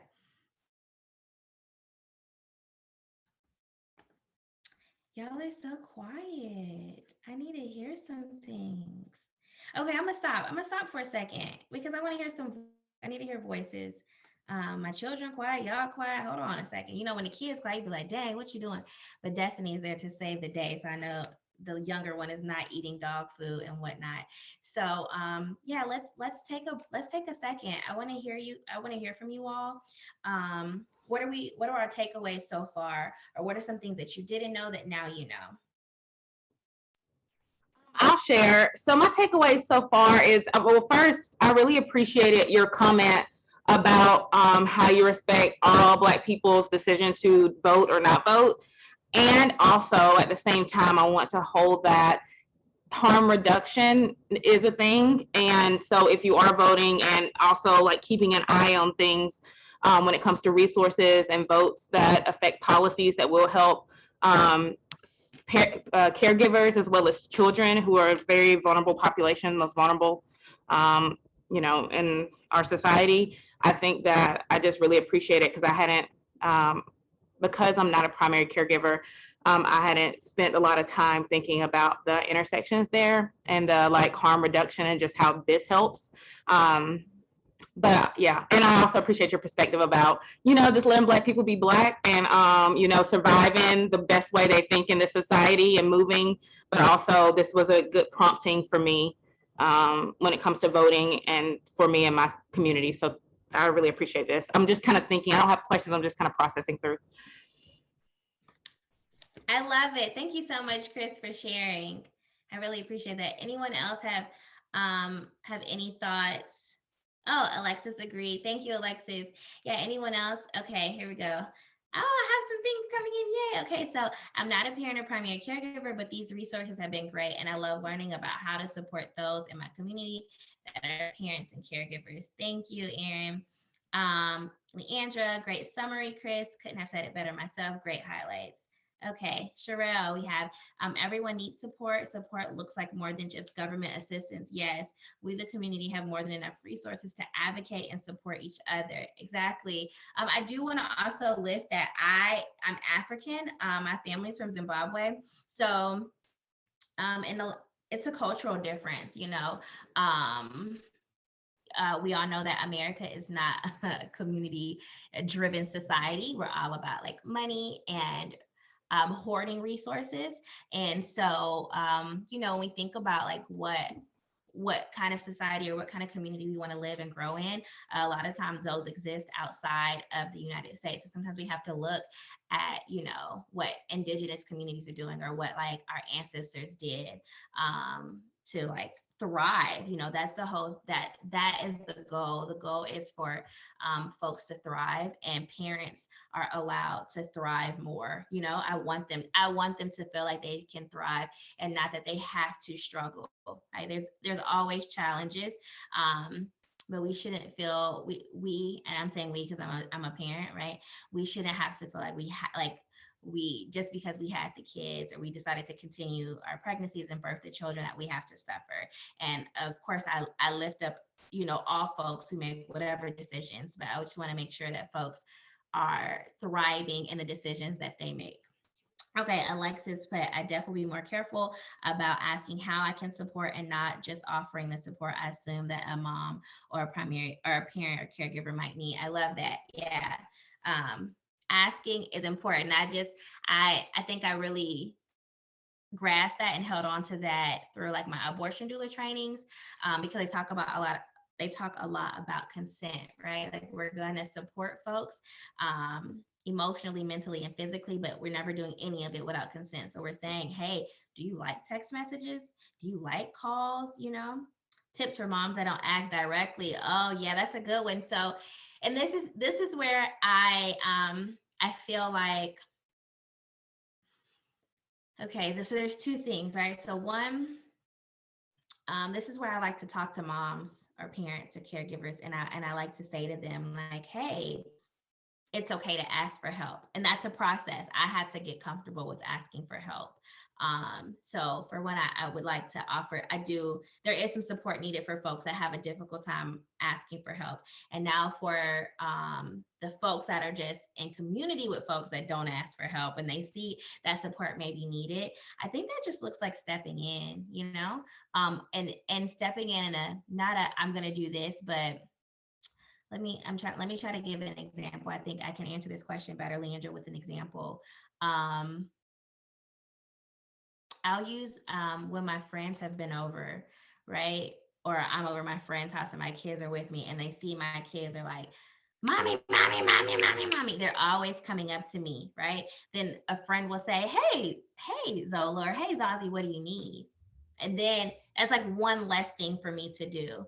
So that I feel like that is an appropriate way to offer support, right? Like when you're physically in community with that person, whether y'all are at the same event, in the same home or whatever, you're able to see like you're reading the room. You know, we like that phrase. So you're reading the room and you're able to see, okay, this child is a little needy right now. And mom is like really trying to take a deep breath. Let me see if the baby wants me to give them a snack. You know, let me see if I can change the baby's diaper. And then of course, with changing the baby's diaper, you're going to be asking like, hey, where's the diaper bag? Can I change? I can see she needs her diaper change. Or do you mind if I change her diaper and I'll, you know, take care of that for you? You know, so we're asking, we're asking the mom, okay, or whoever the caregiver is. We're just saying, hey, I see blah, blah, blah. Can I jump in and help you with that? And then they may say yes. If they say no, we're going to honor that they said no. Okay. Leandra, does that help? Yes, I'm rotating it. So boom, now it's in the chat. In summary, basically what you said. Okay, perfect. I love that you did that. Thanks. This is my friend that's been in school for 45 years, y'all. So all right, Nani. All right. That's an inside joke, but I say, of course, she really hasn't been in school for 45 years, but I like to pick on her, but I lift her up because I'm so proud of her for the work.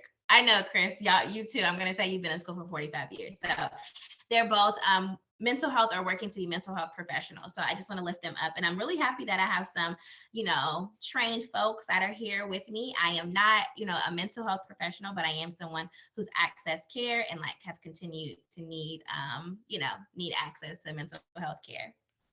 All right, I'm going to go to the next slide, y'all. All right, so I would like for y'all to stay connected with me as Nice Nasty Mom grows. My email is there in case you have any feedback, you have questions, you want to know more about my story or stories of other folks. So it's hello@nicenastymom.com. I can put that in the chat just to make sure it's accessible to everybody. And then we have my Twitter. It's @NiceNastyMom. And then my Instagram is also @NiceNastyMom. You know, I really cannot believe my kids have been quiet this whole time. This is just really insane. So yeah, this is where you all can keep up with me, and I hope to see you guys. I can't think of any. I don't think I have any events coming up, but I will keep you guys posted. I will be offering my abortion doula services soon, since I just finished up my training. So that's the way to stay up to date on what's going on with that and any type of programming that I'll have. It'll be on my Instagram. I'm trying to use Twitter more, but but please follow, because if y'all follow, then I'll be like inclined to post more. I'm typing my Instagram in the chat. It's kind of easy to remember, but I'm just going to type it in here just to make sure it's accessible for everybody. And that's just Nice Nasty Mom all together on both Instagram and Twitter. Let's see.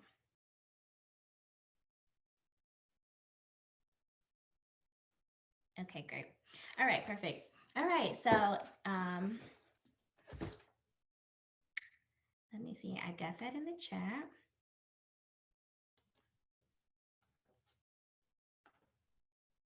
All right.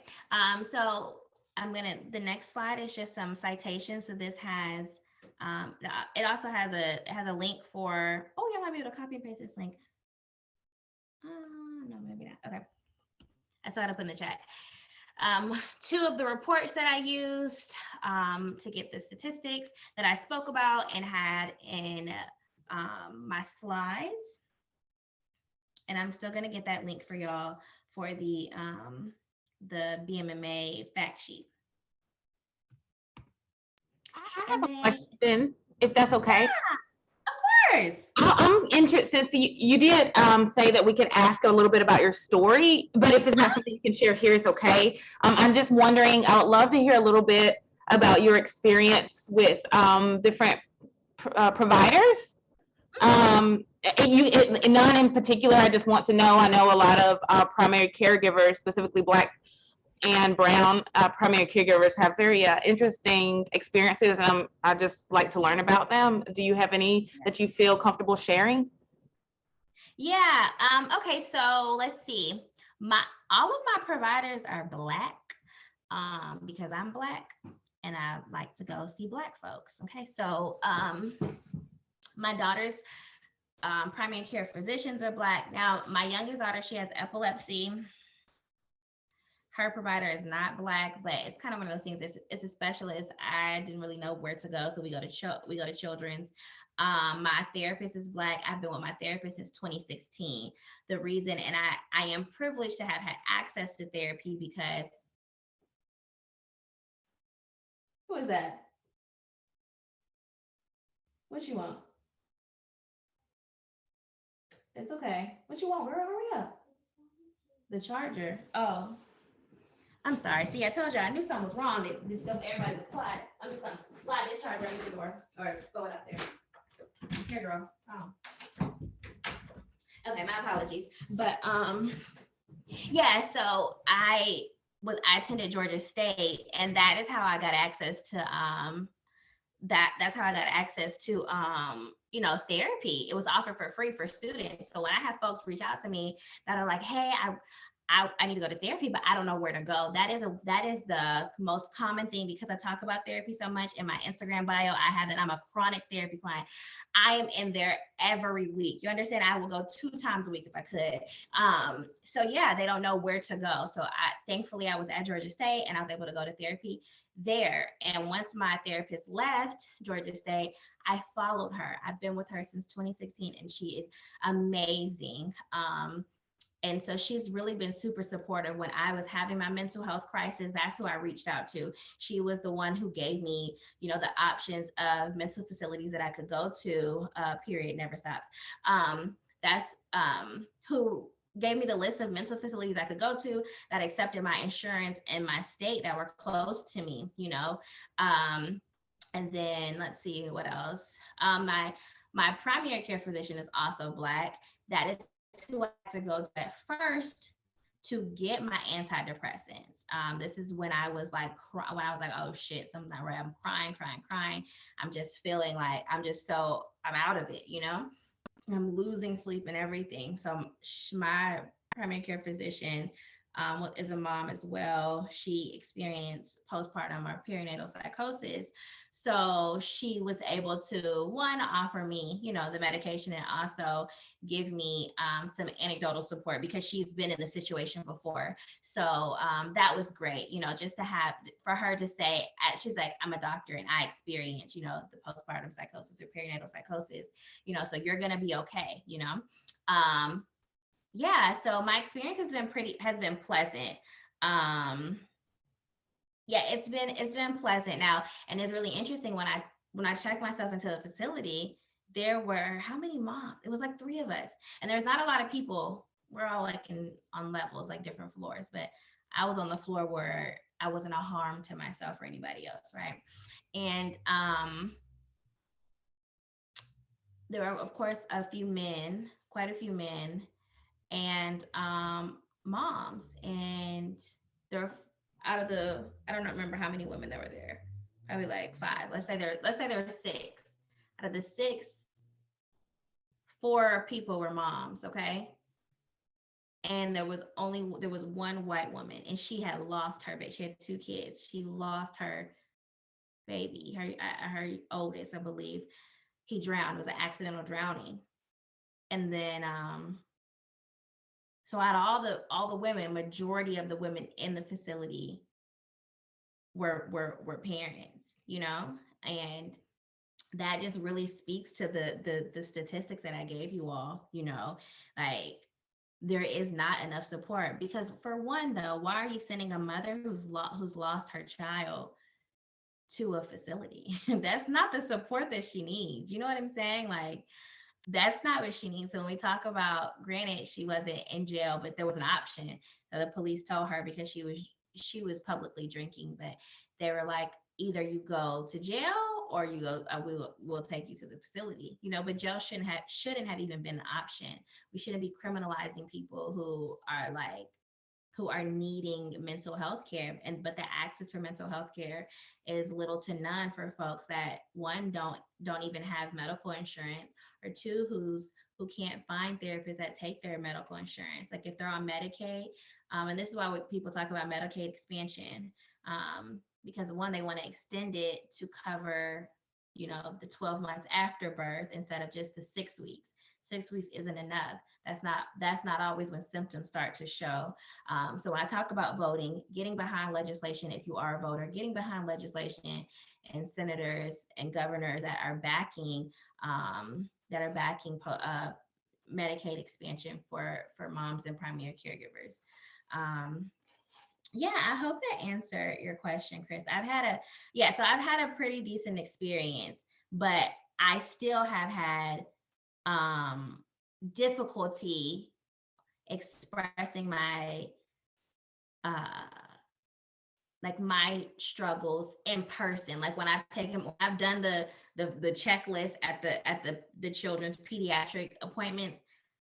I'm lying on that.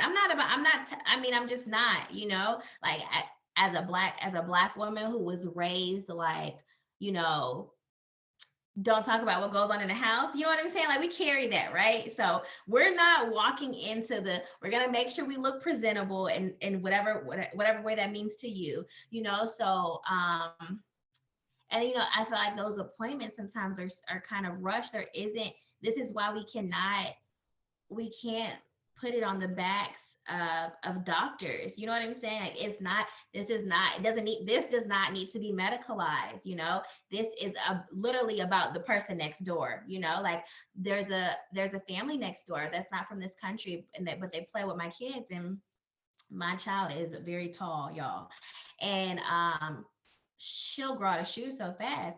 I've given that girl probably like 15 pairs of shoes, and her parents are always just so grateful.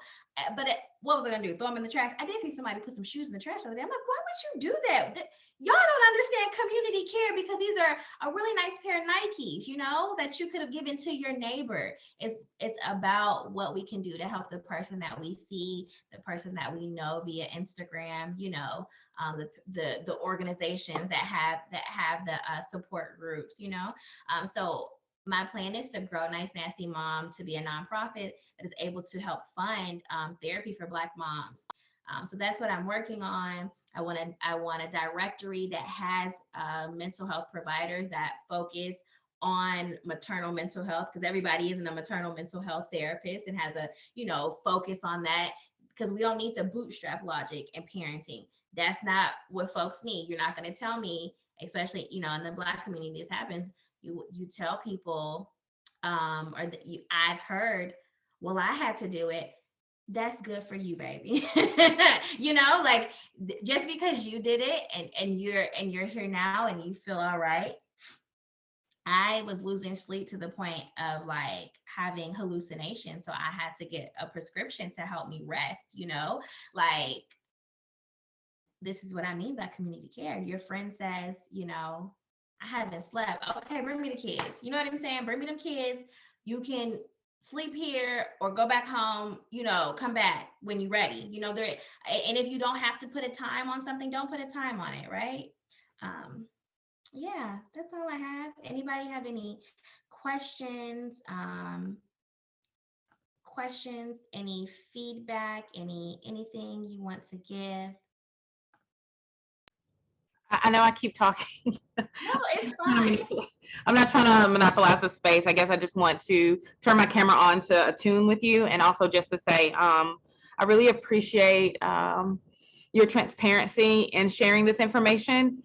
Not just because we know stories hit people's heart, but also like it just shows.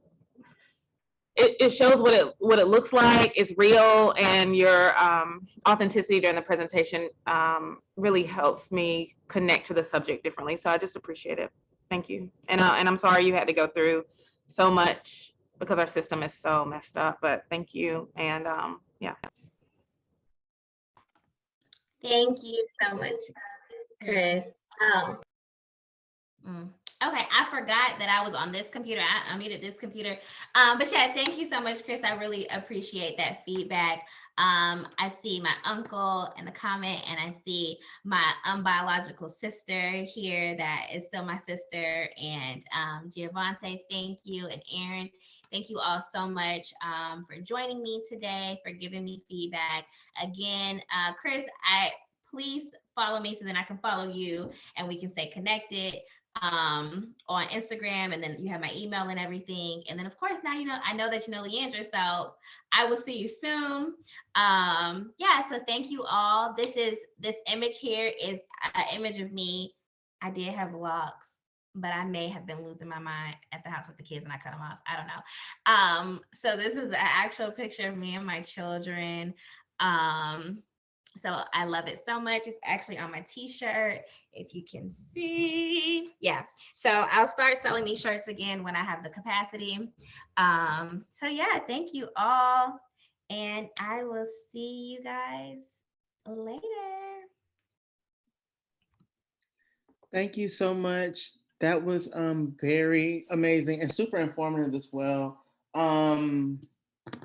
Yes, so we're gonna take a quick break, and then we're gonna come back at 2 for our next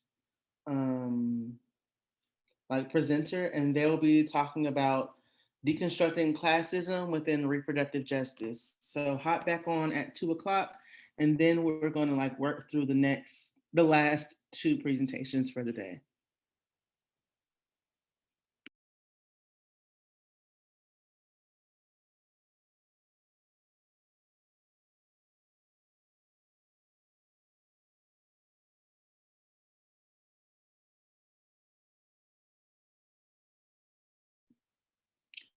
Okay, welcome back, everyone. Our next presenter is good to go. I know it's 1 minute early, but it's fine. But yeah, so I want to introduce Kaya, and I'll let you take the floor. Hi, everyone. Can everybody see me okay? Hear me okay?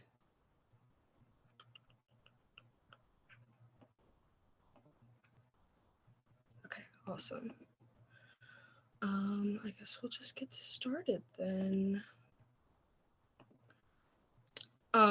So today we're going to be talking about the importance of deconstructing classism within reproductive justice. And I'll start with a little bit about me. I'm Kaya. I use they, she, and he pronouns. I'm from Virginia. I'm 18. My passions include social justice work. I love art. I love music. I love horror movies. That's like a very random fact about me, but that is my favorite thing probably.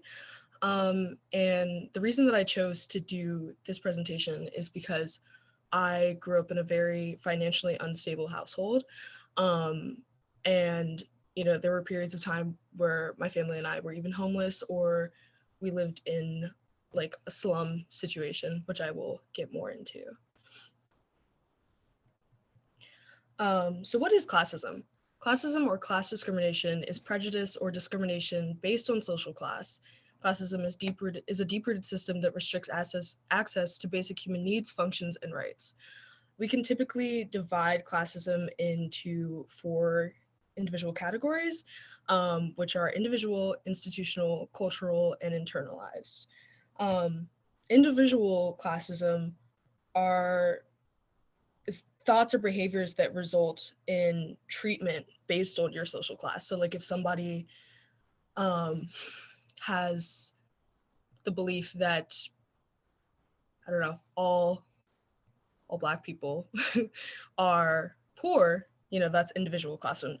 That's their individual belief. Institutional classism is when classism appears within our governments and our systems and laws that essentially make up our society. And cultural classism is more of like a social thing, like across the board. When we collectively have an idea about a group of people or class in general. And then internalized classism is when somebody from the lower class or the working class has internalized all of these different types of classism, and it makes up their perspective of themselves. And classism, like I said, isn't just a flaw in our system, and it should be an open conversation that we have, because avoidance furthers the cycle of shame that comes with class disparities. And there's a typo, but if you don't mind, share your experience with classism in the chat, or you can unmute, or you can even private message me. I just kind of want to like get a gauge on how, you know, what your experience is.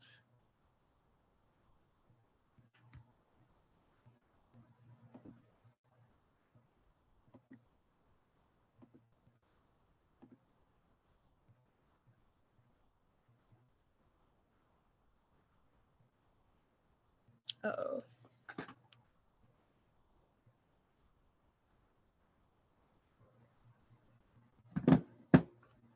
Can you guys hear me now?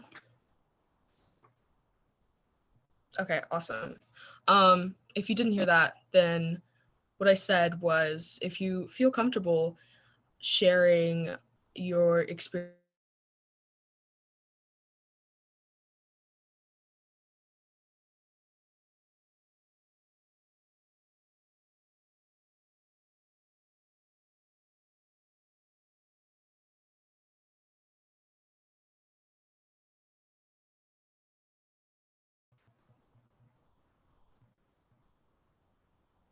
Okay, you broke up again, Kai, but I just wanted to make sure that you said we can share our, if we're comfortable sharing our experience with classism. Yes, that is what I said. Sorry. Is it possible for me to see this whole slide so I can make sure the reference I'm going to refer to is actually in line with? Yeah, I got you.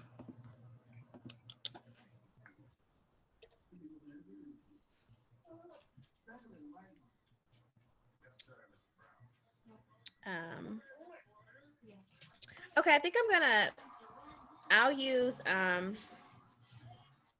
think I want to use, okay, my, like yes, I hope y'all can hear me. I'm sorry, I'm like not in my office anymore, but, I definitely want to lift and bring up how, like, as a parent of 2 children, I've been on like Medicaid when I birthed the 2 of my children that I physically have on this side with me.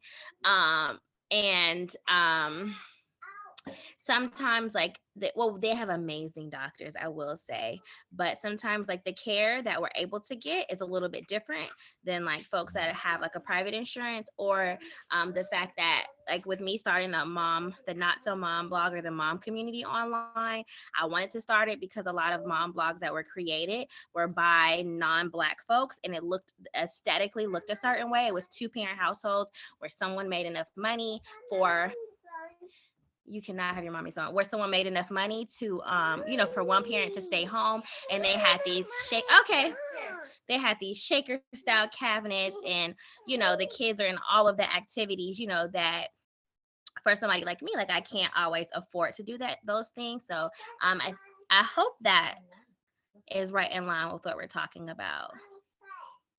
Yeah, it definitely is. Thank you so much for sharing. And Nandi, I also would love if you could share the link to your blog because I haven't been able to see it yet, but that's really awesome. Oh yeah, okay, I will. Awesome, thank you. If anybody else wants to share, that's fine, or we can move on. I'll go. Oh. Sorry. Okay, there we go. Oh, I'm sorry. So I'll just piggyback off of Nandi. I have Medicaid as well. I'm on disability, and I've been searching for a dentist for a while now. I've been on disability since last November. And so I've been searching for a dentist, and the type of care that I get looking for a dentist, like I don't get what people get with private insurance. They don't pay for like cleanings and fillings and like root canals and stuff like that. It would only be for, they only pay for extractions. And I don't have any extractions, like all my wisdom teeth are done. I just need someone that can clean my teeth on a regular basis and just make sure that they're taken care of. And so with Medicaid, I don't get that. So now I have to go to a quote unquote low income clinic that charges me $65 to get my teeth cleaned. So the type of care that I get under Medicaid, and this clinic does not take Medicaid, by the way. And so the type of care that I get is not like the type of care people get when they have regular dental care and stuff like that. So I see a little classism in that respect, and I'm trying to overcome it. But it looks like I'm just gonna have to bite the bullet and stick to this clinic and just have to pay out the $65 every time I need my teeth cleaned. So Yeah. I just want to share. Yeah, thank you so much for sharing. And like Nandi said, dentists are extremely hard to find with Medicaid. And you know, it's the issue is that you're not getting your teeth cleaned regularly, right? And so as it's a gimmick. I mean, you're gonna have to get them extracted if they rot in your mouth anyway, which is worst case scenario, but it's bound to happen if you don't have access to getting your teeth cleaned regularly. Thank you so much for sharing.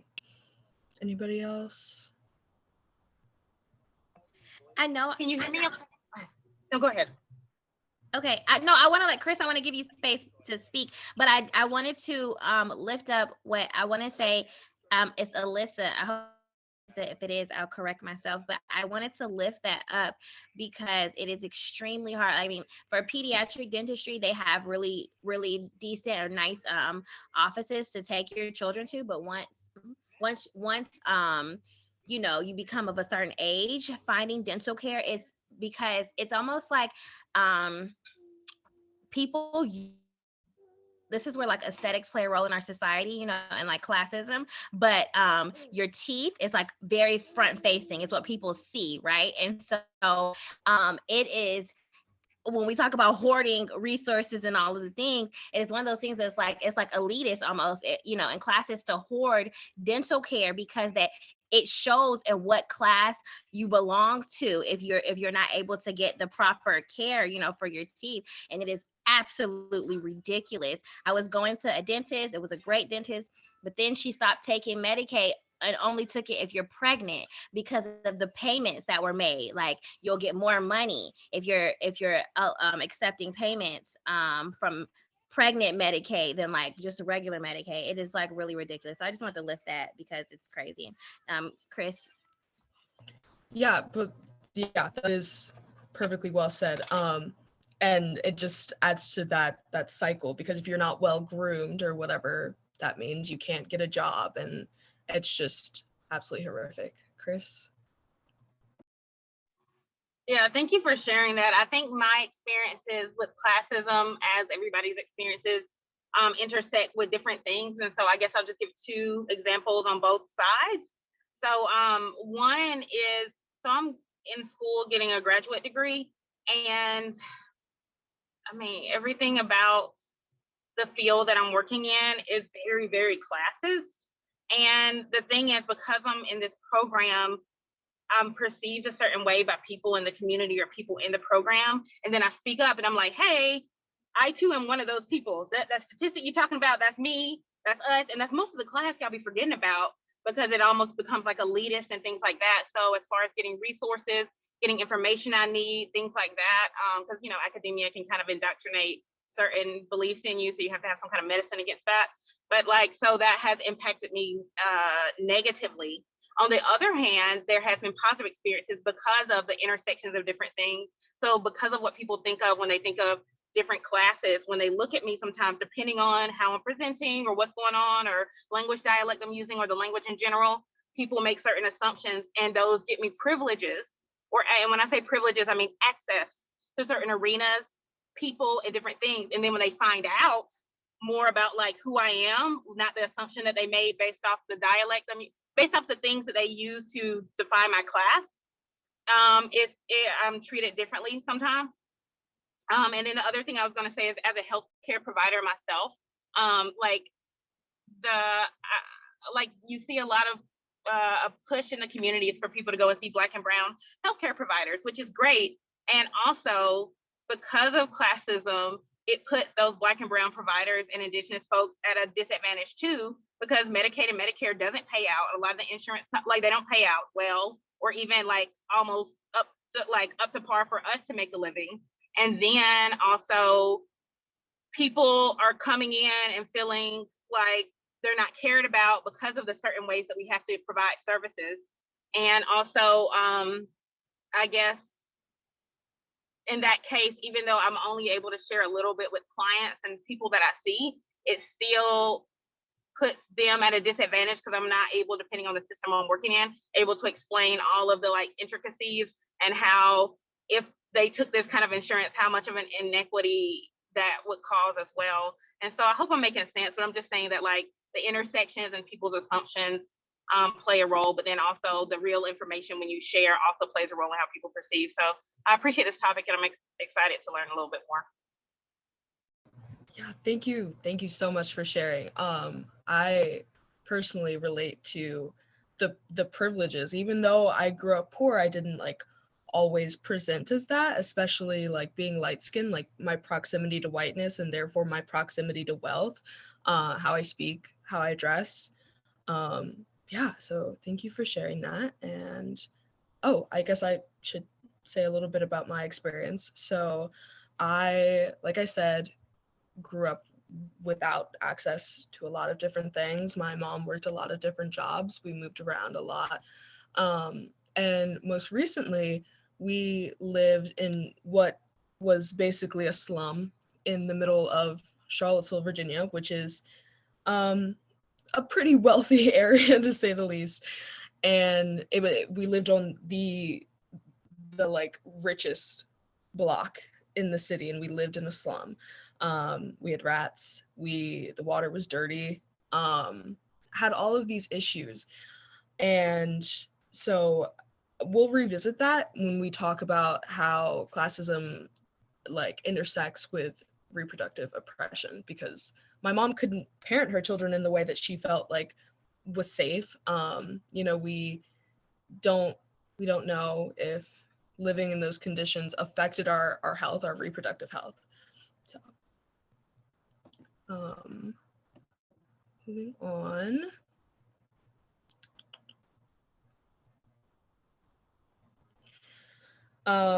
Yeah, just as a little bit more in classism, it tends to operate on perception, and people are devaluing each other simply based off of observation, and then classism obviously intersects with other, issues. So while anyone of any race can experience classism, there's an inherent biases towards BIPOC systemically and interpersonally that make them more susceptible to classism. Moving into reproductive justice. Reproductive justice is the human right to maintain personal bodily autonomy, have children, not have children, and parent the children we have in safe and sustainable communities. That is Sister Song's core 4. And then reproductive justice focuses on access rather than rights and combines human rights issues with social justice. In short, reproductive justice fights to combat reproductive oppression on all fronts. And it's important to remember that, reproductive justice began with Black women. And so it is inherently intersectional, but it gets a little bit murky when you add personal relationships and how, people were raised and their perceptions of others. So it's just, this is more about being aware of how you can move in these, what is the word? Move within the movement, being mindful. We'll leave it at that. And then reproductive oppression is anything or any system that inhibits people from achieving the 4 core beliefs. And then if you feel comfortable, you can share your experience with reproductive oppression. But going back to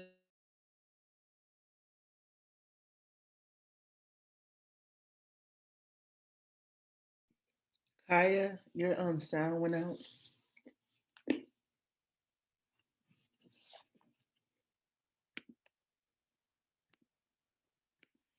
rely on each other to feed off of their nastiness. Your sound just went out, so I don't know if folks heard the last couple things you said. Just letting you Okay. know. I basically was just saying that they feed on one another and that oftentimes you can't have one without the other. And if anybody would like to share their history with reproductive oppression, we can, or we can move on.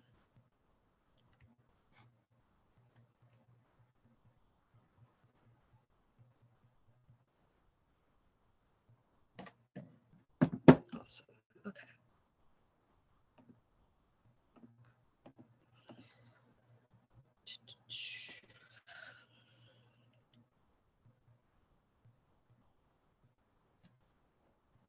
So how do they intersect? Together, we can take a moment and brainstorm some ways that these two issues intersect and feed off of each other. And you can share them in the chat or you can say them out loud. And I'm going to add them to this little list that I have going. So the first one on my list that I have so far is health insurance not covering the cost of gender affirming surgeries or care, which impact people's right to bodily autonomy and living how they want to live and expressing themselves.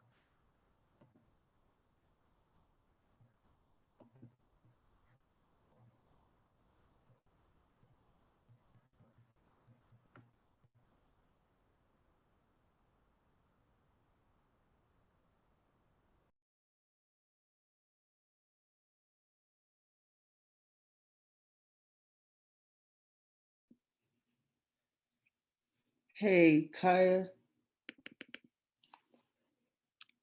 Impacts, Your sound went out again. Oh no. Okay. Do you want to call in and see, and then still work your presentation? You know what? Give me 1 second. I think it might be the fact that I have my fan on. Okay.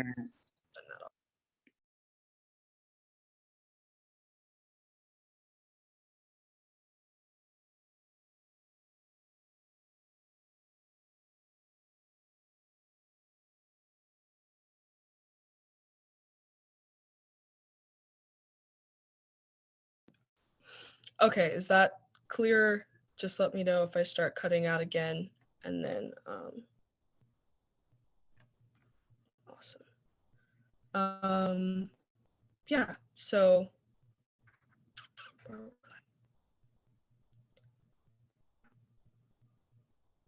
okay, awesome. Yeah, so just thinking of examples of how they intersect. You can share it in the chat or you can say it out loud just so we can build this list so we get a better understanding.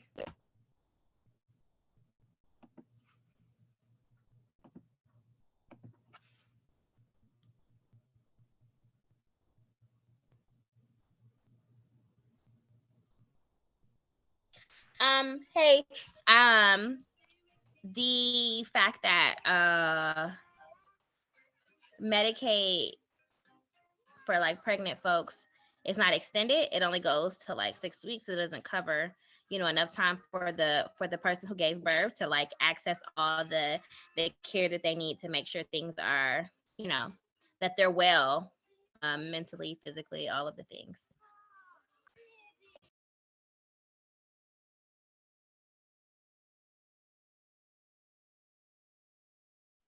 That's And I was just about to say that.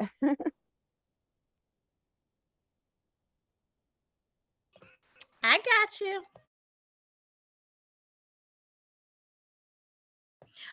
Also the fact that if you are on Medicaid due to the Hyde Amendment, you cannot use your Medicaid to pay for abortions. But folks that have like private insurance can pay for abortions. So then, you know, folks that, you know, that disproportionately affects Black and brown folks or Black, brown, and indigenous people, because then they don't have the money or resources to get the care that they need.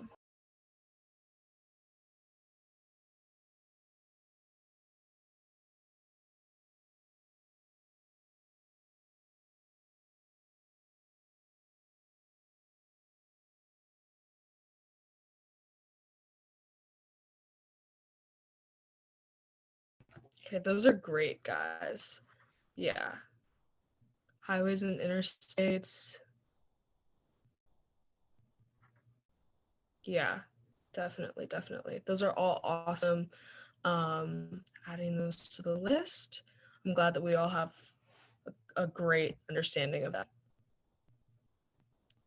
Let's see. Okay.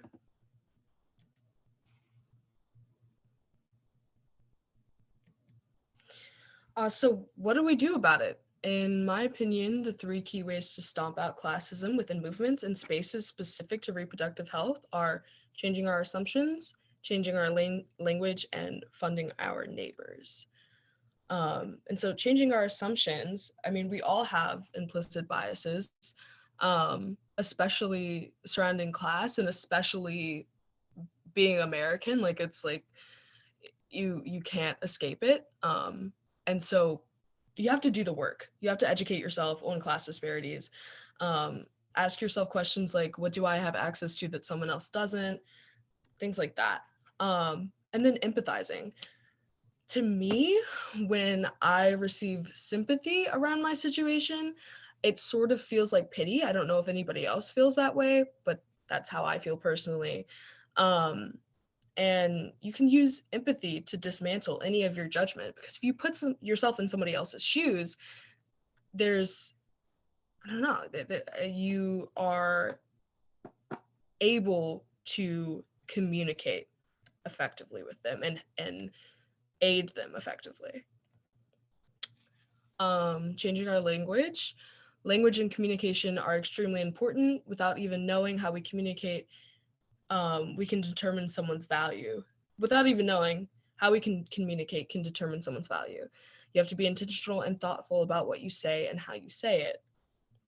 So avoid questions that are invasive, don't pry.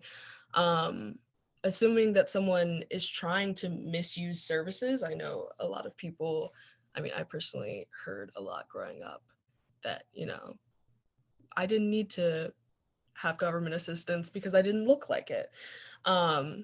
But that inherently is classist, assuming that, you know, this person is trying to rig the system. Asking questions like, can't you just talk to your therapist about hormone replacement therapy? Not everybody has access to a therapist.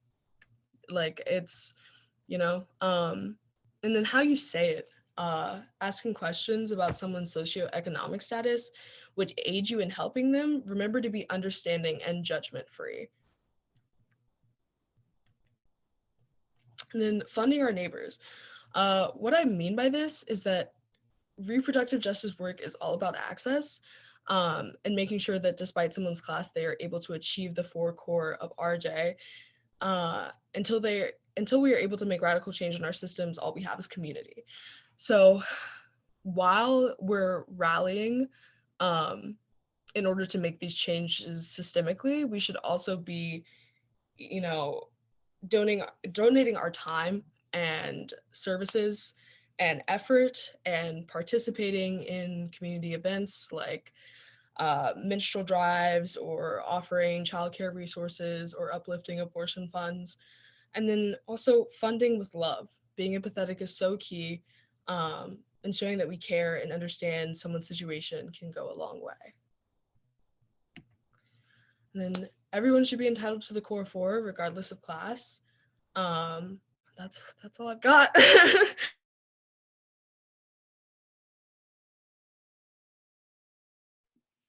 Oh, you went out one again, Kaya.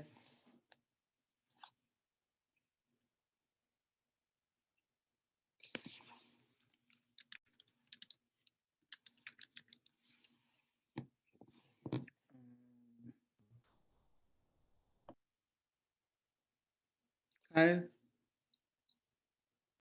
Oh no. How far along? Oh God. Right after you said that's all I got, and then you start saying something else. Oh, okay. I was just saying that, what was I saying?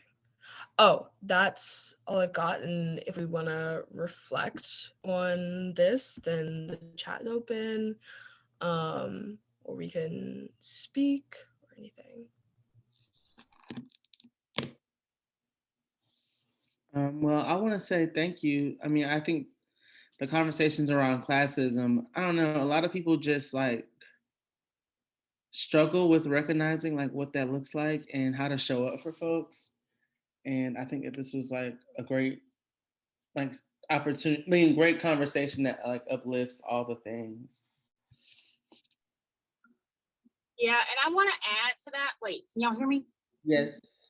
Okay, cool. I also want to add, I really like, Kaya, the way you added in how empathy is like the medicine. You ain't say that, but you basically said you get the intent. But you said like empathy is the medicine. It can really help us to connect to other people's struggles and be able to better communicate with them and everything. And I just want to say thank you for that statement. I totally agree. I live my life with that. And I can tell that you have lived experience around truly using empathy to assess hopefully yourself, but for sure to interact with others. So I thought that was a cool point, and I don't think that we hear enough about that whenever we discuss the intersections of classism and different other types of marginalization and oppressed experiences. So I just really appreciated that. This is a good presentation. Yeah, thank you so much. I think that, like you're saying, when we talk about class, talking about classism is honestly like kind of classist. A lot of times people want to talk about Marxism and communism and how in theory and all of that shit. And it's like, that's not important. I mean, it is. I'm glad that we have that framework. It's interesting to look back on. But really what's important is just basic empathy. And just being understanding of people's situations.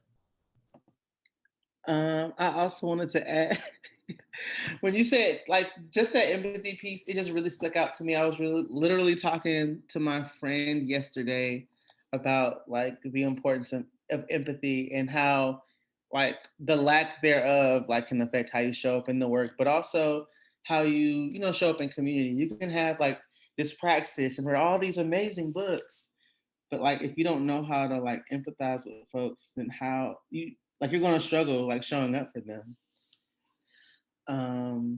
Yeah. Yeah, for sure. A lot of people get caught up in that, especially white activists. I'll just say that, white activists, they tend to lean on books because they don't have a lot of experience with community. And so I think spaces like this are really, really important. You know, this is a little bit unrelated, but Kaya, I'm very interested. I can't remember how old you said you were, but I'm very interested to see how this presentation, this discourse progresses in your like interpersonal, deprofessionalized, and professional, if you so choose, work, because it's so needed. We don't have enough discussions and lenses from your point of view. So I don't know, I feel a little bit excited too, because I feel like I'm gonna hear your name or hear another presentation about this topic, and I'm gonna be like, I gotta sign up because I know it's gonna be even more information. So thank you. Yeah, I'm 18, so I am pretty young. I think that like I don't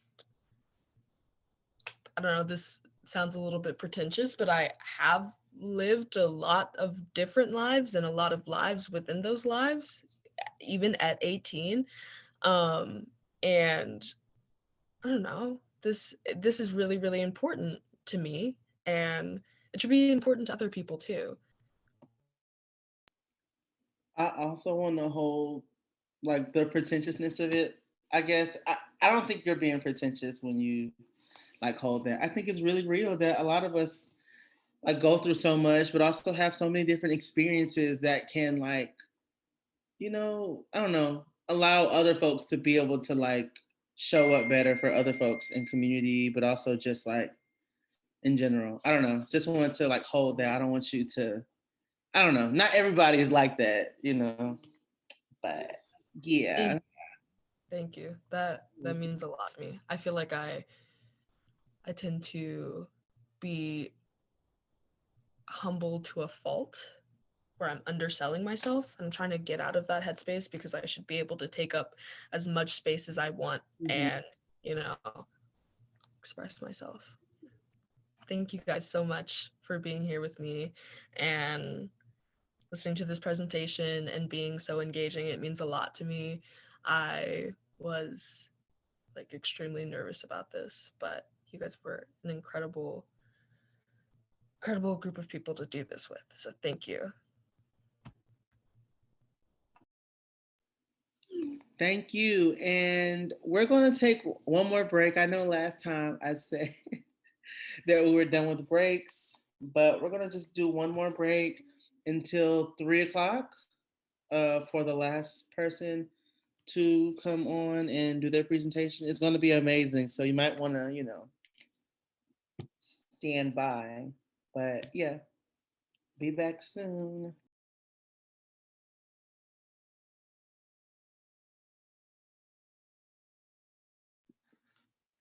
Hey everyone, welcome back.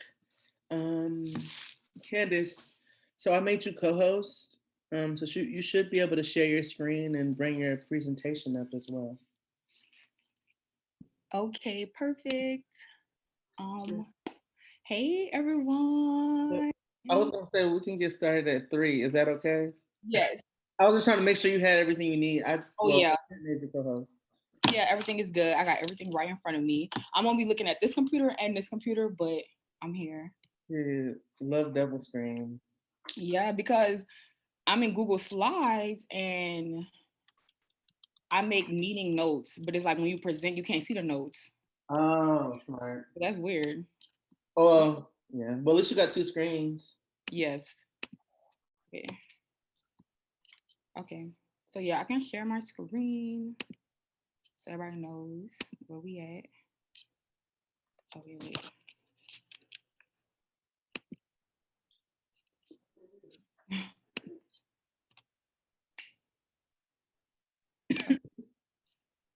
I'm like excited and I'm also nervous, but I feel really good because like these are my friends. Like I see y'all as my friends. Like shout out to Nandi, like shout out to everybody who was at camp. I'm so happy you're here, Kay. Shout out to Erin. So I'm just trying to like be chill because there's like, you know, this is my friends. And I talked to all of y'all about this before. So I'm feeling good.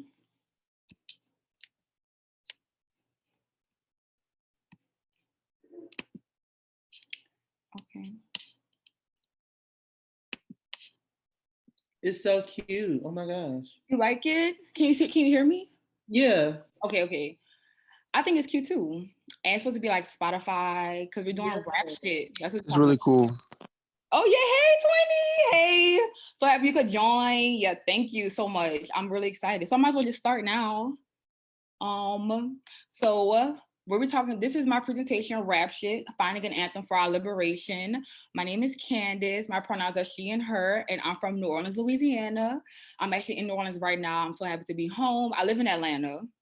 And I say that at the very end because I don't want to be associated with Atlanta. Like, no shade to those who are from Atlanta, but I'm a New Orleans baby, born and raised. And I rep my home hard.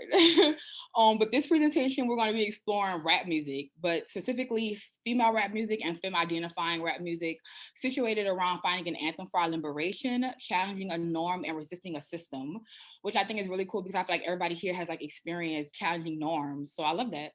And also shout out to Issa Rae. This title is inspired by her new show on HBO Max. And I really like that. It's even fiction or nonfiction. I feel like we should be displaying more stories of creative Black women on TV, which I love. So shout out to Issa Rae. We are experiencing a female rap renaissance right now, today. So I love that it's getting more recognition. So yeah, shout out to rap shit.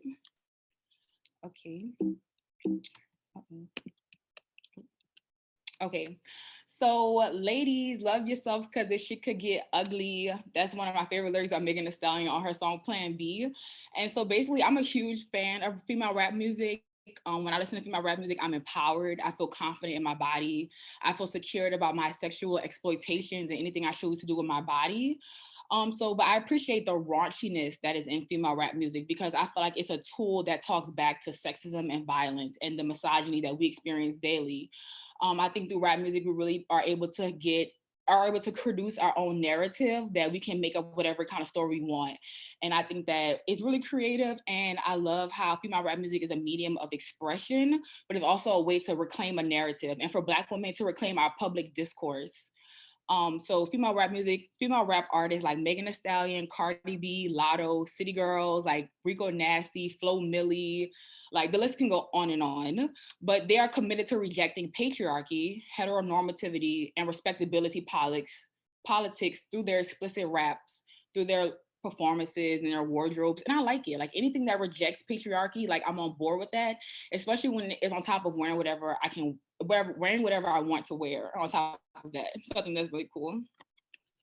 And so I'm going to be going over some of my favorite rap lyrics, just like 2 of them. So if there's any kids in the room, this is my explicit warning. This is my warning that is going to be explicit from here on out. So buy me everything in my cart if you're my boyfriend. Invest in this pussy boy, support Black business. This is one of my favorite Megan Thee Stallion lyrics. That's literally my sister. Like, I think if you know me, like I definitely vouch for Megan Thee Stallion. My dad is my twin. Cardi B is my mom. So there's that. But I think that what this lyric really does is expose how there's nothing to be shamed of in sex work. I think that because of capitalism, we are all businesses and we are ran for profit. Therefore, if you're my boyfriend, you should support it. So I think that what this really does is expose the intersection of socioeconomic classism and Black womanhood. Black women are able to transform the hate that we receive by talking back to the controlling images of class, sex, and gender. I really think that's what rap music does for us. It's a way of taking what's normal and deciding how we want the new normal to look through lyrics, through art. So that's why I really, really appreciate my rap music. And so I'm going to keep going how a lot of my research at Georgia State, I'm a graduate student right now studying women's gender and sexuality. And a lot of my research is situated in harm reduction, so transformative justice. So first off, bitch, mind your business. Bad bitch every day like Christmas. That is by Lakeitha and Lotto, Mind Your Business. That's one of their new singles that just dropped out. But I love that. Like, mind your business, bad bitch gonna be like Christmas every day, period. Because like, treat yourself, like love yourself, like it's Christmas every day. So I think that that's also like another narrative that Black women aren't necessarily told often, to treat themselves, to treat every day like Christmas. Like, you know, you have time to rest. So I feel like rap music just is constantly like pushing through these narratives that we don't hear often. So, but how you might ask, like, how does rap music alleviate the stress and the harm that Black women encounter on a daily? Whereas I see it as Black women's digital content is a digital resistance. Art is a sense of agency that Black women in hip hop have exuded for decades amid intercommunal scrutiny and political debate over Black bodies and definitions of womanhood. Rap music is so critical because we're allowed to carve out our own spaces rather than make room for ourselves in these rooms that don't have room for us in the first place. Like, I think that through rap music, you're able to really like mitigate the impacts of the racial and gendered oppression that we feel. So it directly speaks to our unique position in society because we're able to carve a reality for us that's not real. So love that. This is a space that is designed to create more accurate and diverse representations of Black womanhood, sexual expression, and exploration through our own self-expression beyond the boundaries of the current sex entertainment industry. So that just goes back to what I said, like Black rap music, female rap music in general, it definitely just allows us to create our own reality and our own experience versus the one that we actually live currently, if that makes sense. So this is another one of my favorite rap lyrics, Plan B. Poppin' Plan B, because I don't plan to be stuck with you. Megan Thee Stallion, amazing song, amazing video. But this lyric is about body autonomy. It's about reproductive freedom. Like, I'm popping Plan Bs because I'm not about to be stuck with you, like, period. So I appreciate that because that should be something that's shamed, it be something that's celebrated. And I love music because, like, I feel good. Like, I'm talking my shit. Like, I'm looking good, I'm feeling good. And that just is exactly what every woman needs, to feel good, look good, talk good, right? So rap music is a place for that. So next slide.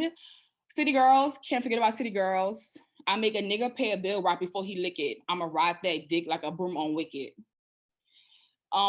Great song. So this lyric is so critical to subverting the sexism that women are subjected to. So we're able to subject men to the same sexual objection that women are subjected to on a daily basis. We're able to turn the tables and subject them to that same type of objectification that women are subject to.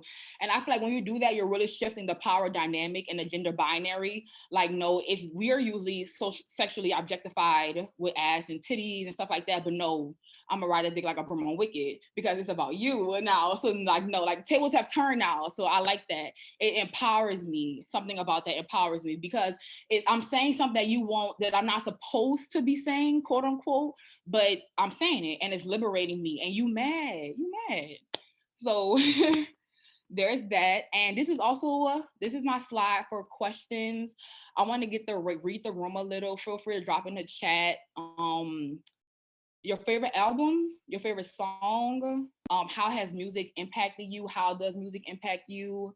Do you write lyrics? Do you just like, if you want to drop some stuff in the chat, I'm gonna leave like this slide open and I'm actually gonna check the chat.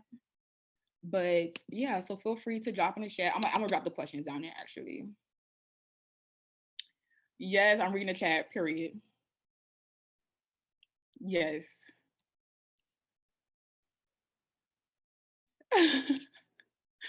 Okay.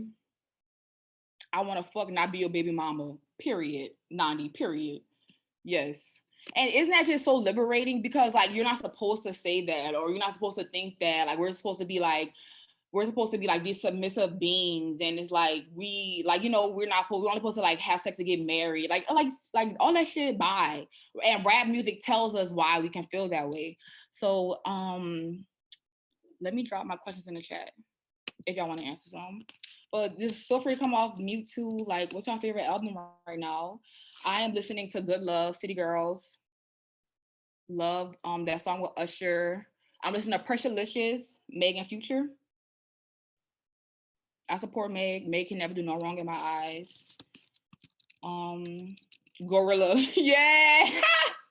Period. Gorilla. That's why I say it's a female rap renaissance. Like, Gorilla and all her friends got signed.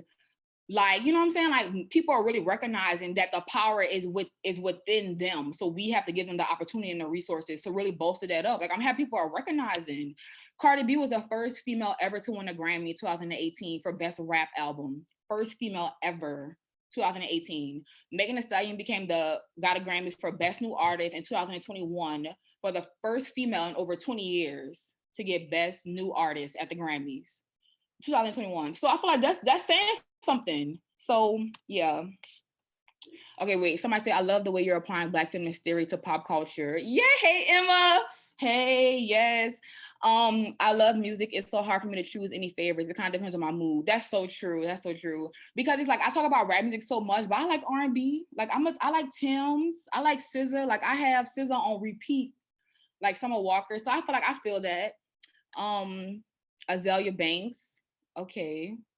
Okay, a little problematic, but I feel you. I feel you. She up there. She up there. Love Gorilla. Period. Okay, so some of the ones like I love Lotto album 777. I love Coily Ray's new album Trendsetter. Definitely just really into everything that's new by women. Like I know when my wrap up comes out, it's gonna be all women. Like I'm telling y'all, they have me by the neck. Summer last album was nice. That's my dog. Okay. He trying to tell me his favorite song, apparently. Okay, wait, somebody else said something. Control. I cannot believe that SZA, like that 2 a.m. and Tread Carefully, I cannot believe she took that off of Control the first time around, because those are masterpieces. But I kind of like that she saved it for us to the end, because it just really complements the rest of the project really well. So I'm feeling you on that 20. We here. Okay, so now if I was a rapper, I talked about how much I love rappers, but if I personally had fantasies of being a rapper, my name would be Conceited Can. That's also my Instagram name. I've been calling myself Conceited Candace for like so long. Like I was in high school calling myself that. Like I don't know why. I think because like the C and the C, they just really go together, and I'm very conceited. So this is if I had to make my own Spotify profile, because we have a surprise coming up. I'm going to be sharing a rap with y'all. So that's why I have my profile. So I think that's really cool, because I talk about all this rap music and stuff like that, but I want to apply it to myself, because I think that we all have our own narratives in our lives that we feel like we can add to or like revisit, and it won't be so dark and traumatic if we were to revisit it now, because like it taught you something or it showed you something, right? So I used to be bullied a lot when I was in high school, and I feel like a lot of the feelings that I felt in high school, I feel like I carry those with me to this day, but not like in a sad way, like not like I internalized the things that happened to me when I was in high school, but I just think that like I'm proud that I never took those things home. Like I still was so confident, like, you know, I still was like very into myself and into my style and my fashion, even though I was bullied. So I feel like they even kind of made me get bullied more, because like you could tell like it wasn't getting to me. Like I graduated valedictorian of my high school. So not only was I big, but I was Black and I was smart. So I feel like I had a target on my back at certain times, but I feel like I never let those things like wear me out. Like, you know what I'm saying? I was always like this very conceited, very confident person. So that's like me being able to take a narrative and revisit it. And I feel like rap music is like the perfect place to revisit that narrative and like really show how y'all could never, like y'all possibly could never, like none of that stuff bothers me, but I'm able to reclaim that narrative and revisit that discourse and really shine a light on it, how I want to see it, how I choose to see it. And I feel like that's what rap music is about. Okay, so Candace creates flashy, aggressive bops, but doesn't mean she's not serious about her lyrical style. So let's see what my lyrical style is like. Okay. So this is my rap. Shout out to 20 for helping me finalize it and edit it. This is really fun for me to do. It was really interesting. I'm about to perform for y'all a cappella. So I need y'all to gas me up. Let's go. I feel like I've been practicing a lot, so I feel like I'm gonna do good. Period. Okay. Hey, this the rap me. Hey, and I'm sassy. Hey, hitters look down. Now they looking at me. That's why I'm flashy. Shaking my ass cheeks. Down Peachtree, no baby in the backseat. Slutty when when I talk. Niggas follow me on Twitter, but it's feeling like a stalk. They ain't got no bite. I'm coming from in the night.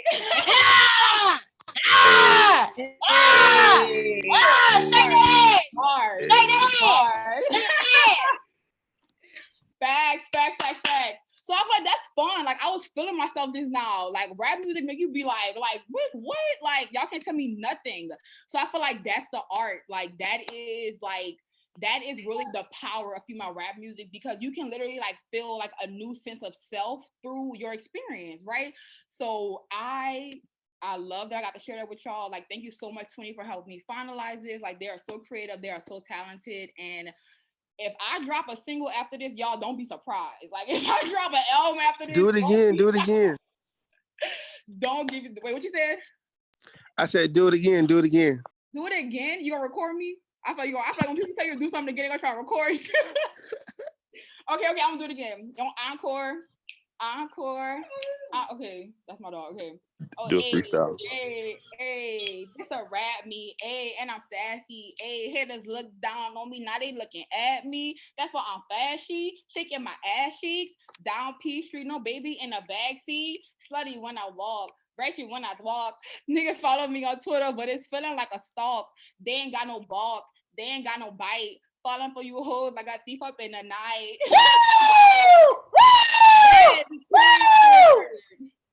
And I love this because like these lyrics is really like they resonate with me, because like one of the things that I shared at camp last weekend was like I'm kind of like insecure about how I talk when I'm like in like professional spaces, because I feel like I kind of like just talk however I want to talk. Like I don't code switch, like I speak like quote unquote incorrect English, but I'm ratchet when I talk, and that's just something I have to embrace, because one thing I learned is that nobody speaks proper English. Like there's so many different dialects of English, like nobody speaks correct English. So it's like, I'm gonna talk how I wanna talk, like, because that's me. And yeah, and I feel like I just wanna show up to spaces authentically, and I feel like niggas follow me on Twitter and it's feeling like a stalk, cause that's period. Y'all could never. So I love my lyrics. This the rap me, and I'm sassy, yes. And I'm flashy, and I'm shaking my ass cheeks. Okay, so let's see. Okay, so I wanted to rap with y'all, but I don't really know how we feeling. If we want to like take a couple seconds and like rap. That's my dog. If we want to take a couple seconds and like write in the chat a couple raps. Somebody said I want to do the ad-libs. Facts. Like that's what I say. I say if I had ad-libs, my raps would be here, but I'm working on that. I really might just get in the studio. Like y'all never know. Y'all never know. But so we don't have to rap. We don't want to. Yeah, rap. I don't have a rap right now. I mean, I'm pretty sure I can come up with it. I'm low key creative, but and I like y'all know I like popping pussy and shaking it. So. I just wanted to say that, Candace, I honestly really loved it. Please ignore the noise because the children are here and live and active. You want more what? Okay. All right. Yes, I really enjoyed it because I talk often about how I lift up artists, black female artists, rap music that lifts up folks that are not, masculine and all the things, And so yeah, I love lifting up folks that lift up women, because a lot of times we're put down by the music, and I love when music uplifts us, especially when we own our sexuality, because I'm one of those people that likes to own my sexuality and like what I do and what I like to do. And like granted, I have children, I've birthed kids or whatever, but I still like to have sex, and I mean that's why I've been pregnant 4 times, and that's why I'm pregnant more times. But yeah, but I can still enjoy. Y'all, my 7-year-old sitting right here. I kind of forgot, but also she's heard this stuff before. So hello. Okay. I had the warning. I'm sorry. So yeah, I just really love that you lifted up all of these artists, that you lifted up their lyrics, and you put it in a way that's like digestible for everyone, and put it into you rounded it all off with RJ. I did not know that you were studying women's gender and sexuality studies. So that's my program too, but I'm in the bachelor's program. Yeah, I don't know how we missed that this whole time. That's so cool. I was wondering what program you were talking about. I did not know that. Yeah. Yeah, so that's really cool. I'm glad that we know that now, so we can like continue to connect. So yeah, I just truly enjoyed this. I can't wait for this to be live so I can share it with folks. So yeah, this was great. Thank you so much. Yes, thank you so much, Nandi. I'm so happy you liked it. Like, yes, like I was trying not to be nervous because like this is something I'm really into and something I really love. And y'all are my friends. Like this is a safe space. Like there's one thing that Camp taught me, that Spark is a safe space. Like I could come there authentically as myself. And I feel like you made a really good point that like most of the times, like rap music from men, it puts us down in a way. Like, you know, like, and I'm one of those people, like, I prefer to download music by women just because I know they're speaking to me. Like, I can relate to their experiences. Like, you know, I can relate to them feeling like, you know, like, you got to buy the bag to fly me out. Like, I can relate to that. So it's like, I can't relate to what NBA Youngboy talking about. Like, no shade to NBA Youngboy fans. But I'm just saying. So I feel like there's like a different thing there that I resonate with. So I appreciate that. What you about to say, 20? Shout out NBA Youngboy. No, that was perspective. Talk about shout out NBA Youngboy. Stay on mute. Oh no, I wasn't about to say nothing. My fault. Well, yes, thank y'all so much for joining my presentation. I really enjoyed putting it together because it's something that I'm really like into. So this is my email if y'all want to email me, but follow me on Instagram. Like, y'all don't follow me on Instagram, follow me on Instagram. I'm low-key a model, and that's where I'm gonna do my promo for my songs. They're gonna be on my reels. So yeah, like, thank y'all so much. I'm open to any questions. If y'all want to chat, I feel free, but I'm gonna stop sharing my screen because it was actually the last slide. So wait. Yeah. Thank y'all so much. Wait, let me see what they said.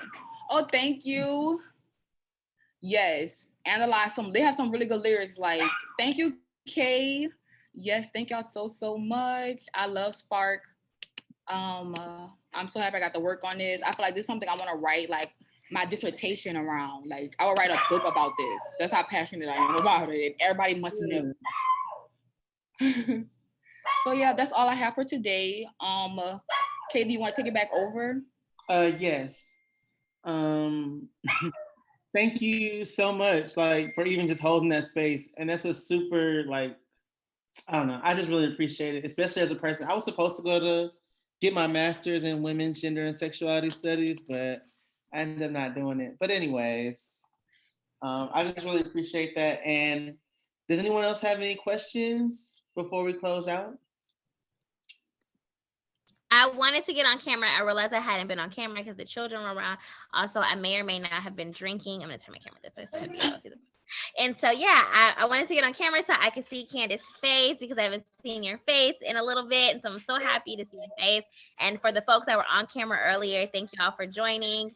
And yeah, I just want to lift up this space, and I want to lift up Spark for giving all of us the opportunity to like be here and present things that we are passionate about. And Candace, I was nervous. You weren't the only person I was nervous. I was literally crying and shaking when I texted y'all. I texted my therapist and said I'm not doing it. I popped some pills and I did it. So here we go. They're prescription though, y'all. But I did it and I was here. So thank you, Spark, for yes, thank you. Thank you so much. Thank you, Erin. Yes. Well, all right, y'all. We're going to get ready to close out. Make sure you all follow Spark RJ now on Instagram. Just stay tuned to all the things we have coming up. We got some cool things coming up. And yeah, thank y'all for all the folks that are still in the room that presented. Y'all did a really great job, and I was honored to share space with you all in person last week. So thank you all for that, and thank you for showing up today. Thank you. Thank you so much for putting this on. Y'all have a great weekend. Eat some food and be safe. You too. Thank you. Bye, everyone. Thank you, everyone. Bye.